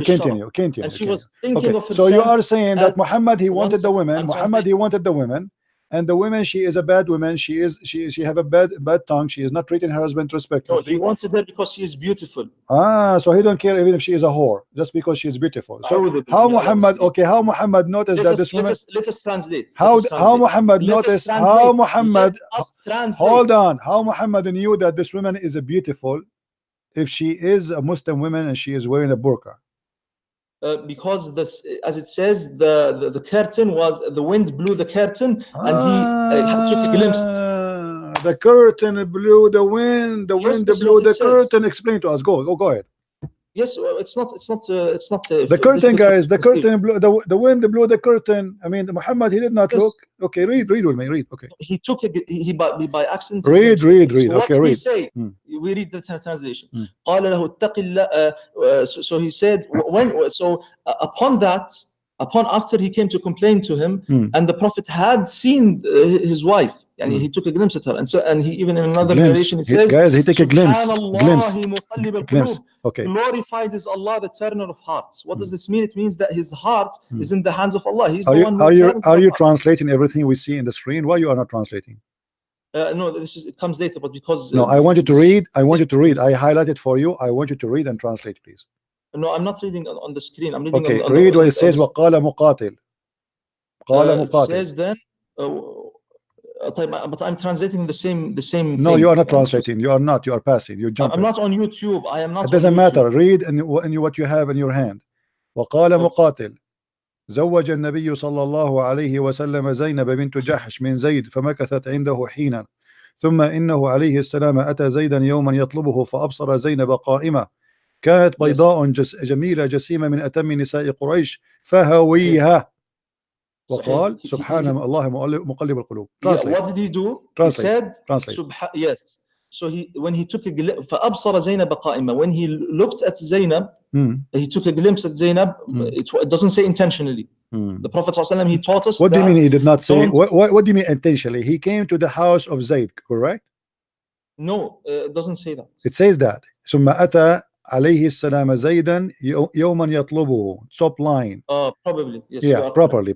Okay. So فأبصر زينب قائمة. Okay. I concede to this point. فأبصر زينب قائمة. So he saw Zainab standing. Okay. Continue. Explain. Yes, he saw Zainab standing. And she was? Okay. She was beautiful and white. And of the most beautiful women of Quraysh. And big and fat, and she is from the most beautiful women of Quraysh, correct? That is correct. Okay. So hawiyaha, something in his heart came into his heart. Okay, so now he is in love with women. She is married. He is a human being. He said, Subhanallah muqallib al-qulub. Okay. Let us say you are a human being. Can't you hold your tongue from speaking to a married woman, saying to her, my heart is beating for you? Is that normal? He didn't say to her. He didn't say that. No, he said that to her. He said that to her. Read with me carefully. It says, فَسَمِعَتْ زَيْنَبْ. He did not say that in his heart. He speak that. No, he spoke it, but to himself. He said, Subhanallah. If he spoke that to himself, how she heard it? She heard it.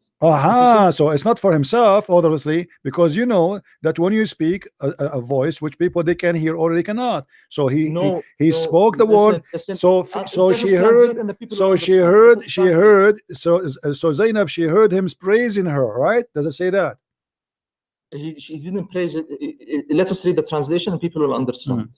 فسمعت زينب بالتسبيحة. What تسبيحة? وقال سبحان الله مقلب القلوب. Something came into his heart about her.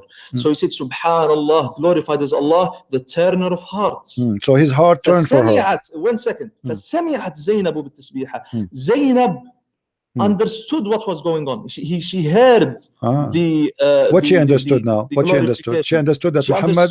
She understood that the Prophet saw her. No, not saw her. That he want her. He want her. Yes. Okay, thank you. So now what she did next? She told her husband, correct? She told her husband. فذكرتها لزيد ففطن زيد لذلك. Zayd understood this. Understood what? The Prophet understood that the Prophet sallallahu alaihi wasallam he loves his wife. Wow, amazing, guys, amazing. Hold on a moment, guys. So now Zayd he come to the conclusion that the Prophet he have a relationship with his wife. You just said that the Prophet he loved his wife and he said that to his wife. Did not loves her in the he thinks of her well. What do you mean he think of her well? What well? He said my heart is flipping for you. So he didn't say that to her. And you are the one who said you are the one who just said everybody heard you. You are the one who just said that now he noticed that the Prophet he want her. Christian Prince, let us translate. He want her to do what with her? You are the one who said he want her to do what with her? Zayd understood that the Prophet has feelings for his wife. فقال يا رسول الله. He said, O Prophet of Allah. 1 second. He said, Ya Rasulullah, O Prophet of Allah, إذن لي في طلاقها. Allow me to divorce her. فإن فيها كبرا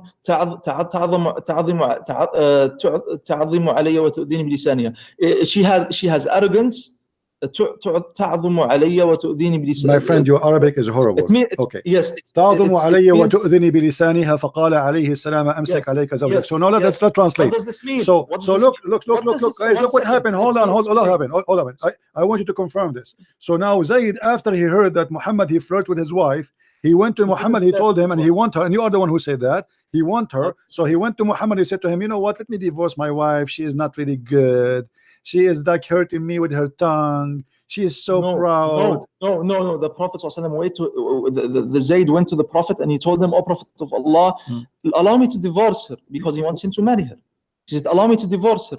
She harmed me." He want his father to marry his wife? He's not his father. He's not his father. He's his father. Doesn't matter. He is his father by adoption. He adopted him. He adopted him. Adoption. Yes, adoption. That's it. You are a father. You are a father. The second you adopt, your word is more than the blood as an honor. The second you say, yeah, because you Muslim have no dignity no more. You have no dignity. So the second, it's not up to you. Did he adopt him? Yes or no? The adopted son is not the biological son. Did Muhammad says, "Ana Abu Zayd wa Zaydun minni"? Before that verse That's came, it. So Zayd, guys, he said, Muhammad, he said many times that I am the father of Zayd and Zayd is of me. That's it. Yes, but then look what happened. Then what happened? Muhammad, he got horny. He want the women. Suddenly he don't want adoption anymore. So now he fabricated a verse from Allah saying that adoption is haram. Is that correct? He didn't fabricate it. Okay, but why the verse of adoption, forbidden adoption, did not happen until Muhammad he go and see the naked women? He didn't. Let me translate and you will understand. Let us translate. فسمعت زينب بالتسبيحة فذكرتها لزيد.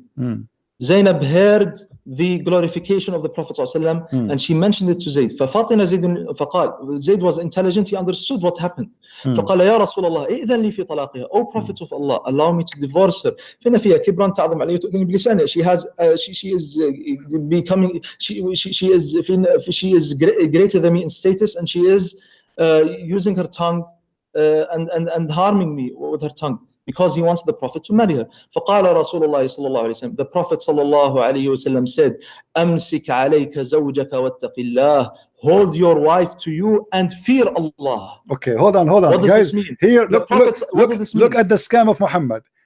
A second ago he was in the house of the man flirting with the wife, and now the husband is saying to him, I want to divorce her. Muhammad said, man, keep your wife for you, man.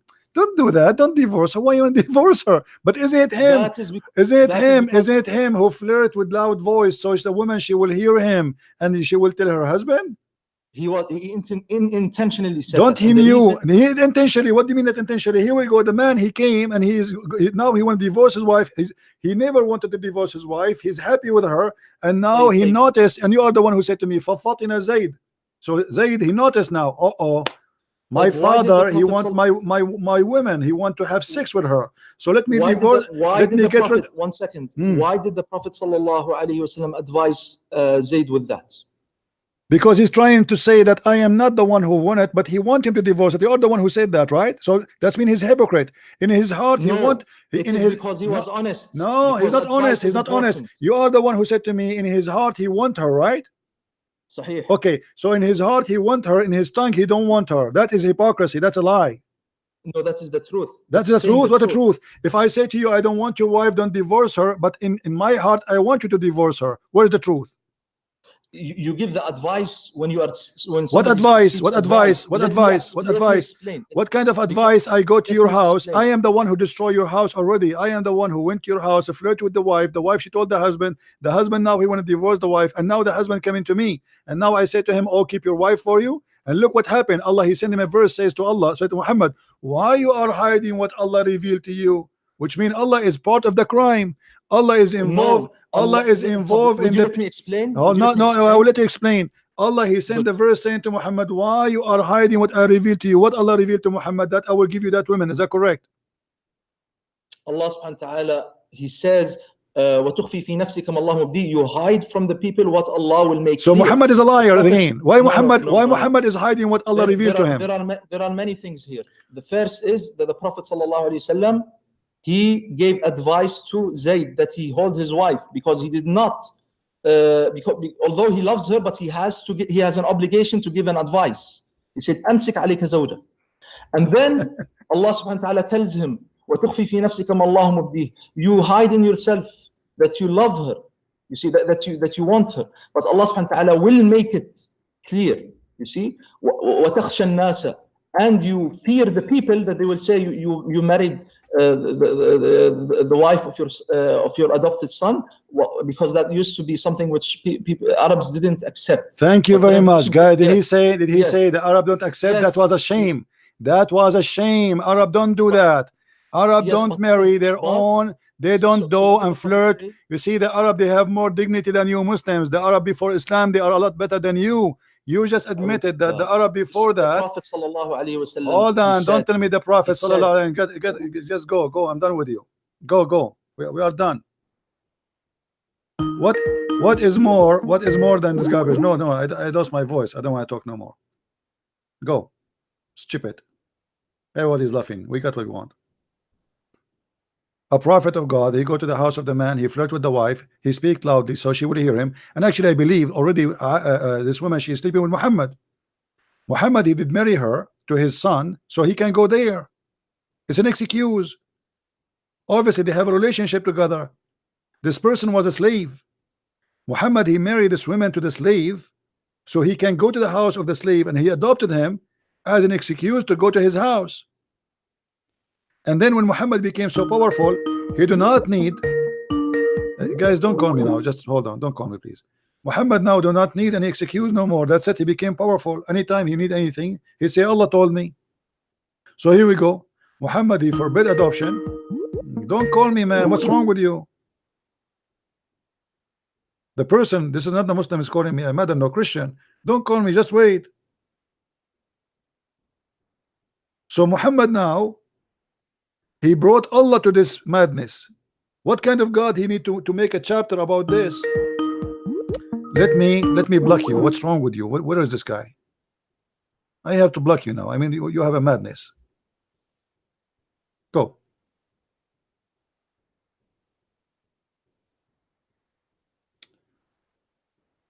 In order to make things legitimate, he bring Allah and says, Allah told me. Why you are hiding your love to the woman? What kind of ethic of God does have? Allah will encourage me to have a lust of a woman she is married, and now I'm trying to make her get divorced.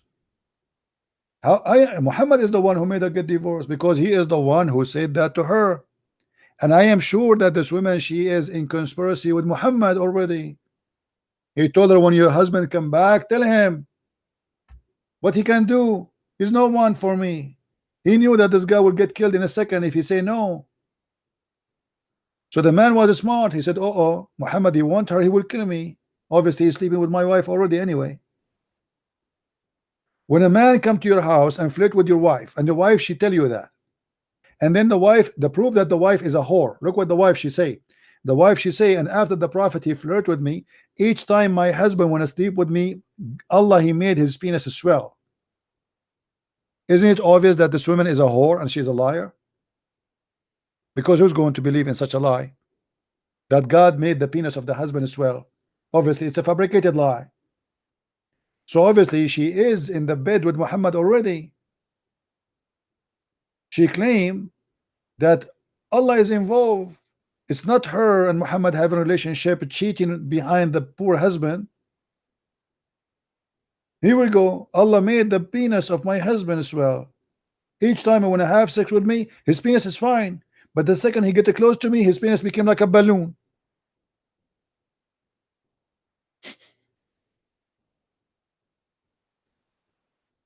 What do you want more to prove that Muhammad is a false man? Do we need more?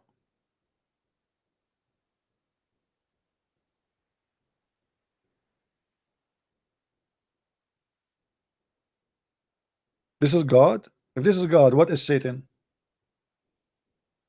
If this is God, what is Satan? Look what is involved in this conspiracy about the penis of Muhammad. Everybody tried to make the penis of Muhammad. Why Muhammad need that women anyway? Muhammad have many wives already.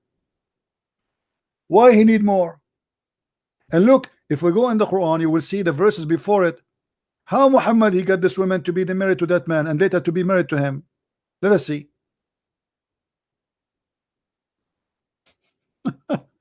What a scam.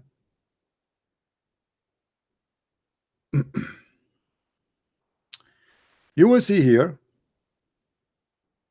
if the prophet and Allah, they decide a matter, if Allah and the Prophet they decide something, what they decide? Sex party. You believe it?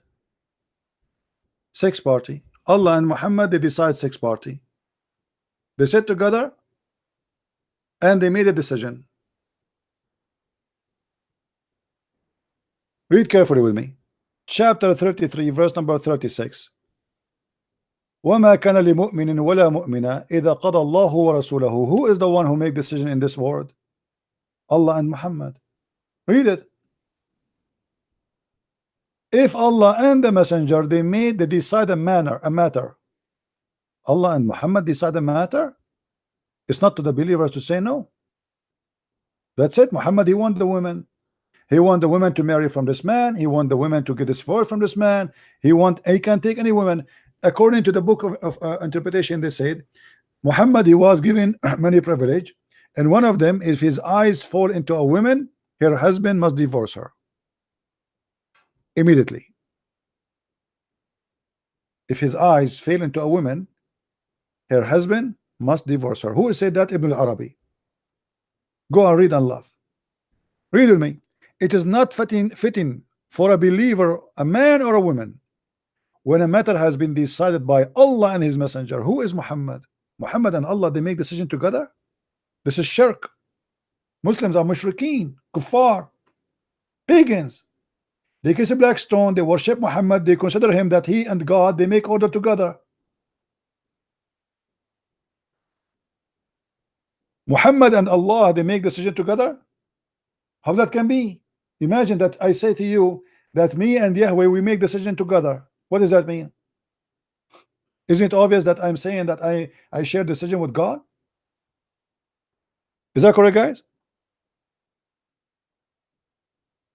Isn't it clear?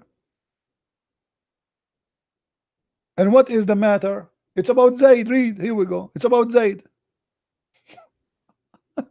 What the matter?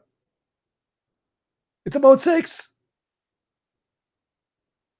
It is Allah and the messenger to decide. That's it. Muhammad he want the women. Allah he want Muhammad to have the women. The rest had to shut up. If this is religion, what is shit? Excuse my language. If this is God, then what is shit? If this is a prophet, so what is sewage?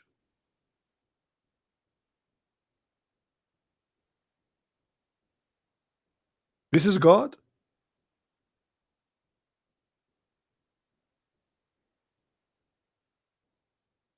I don't like to use those words, but I have to use it. I mean, you people have to be crazy to believe in this garbage. Allah and Muhammad, they decide a matter, and what is about? It's about Muhammad. He want to have a woman. She is married.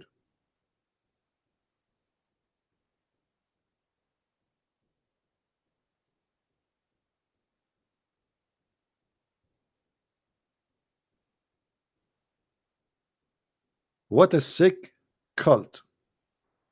Again, guys, I advise you, all of you, to download the video after we finish, especially this one and the ones before it, because I'm going to do cleaning to my channel. I might wait for 24 hours, and then you will see many videos are disappearing. The reason we do that, because we want people to download and share around. And I encourage Muslims, like this guy who called me, to download the video and post it in his YouTube. Obviously, you made a victory, my brother. Obviously, many Muslims, they will love what you did. You are the same as Muhammad Hijab. Allah he pray for, but not to.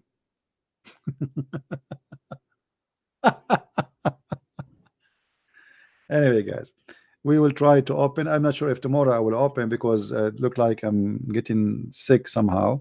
I will drink camel urine. No more call, please, today. No more call. We are done for today. You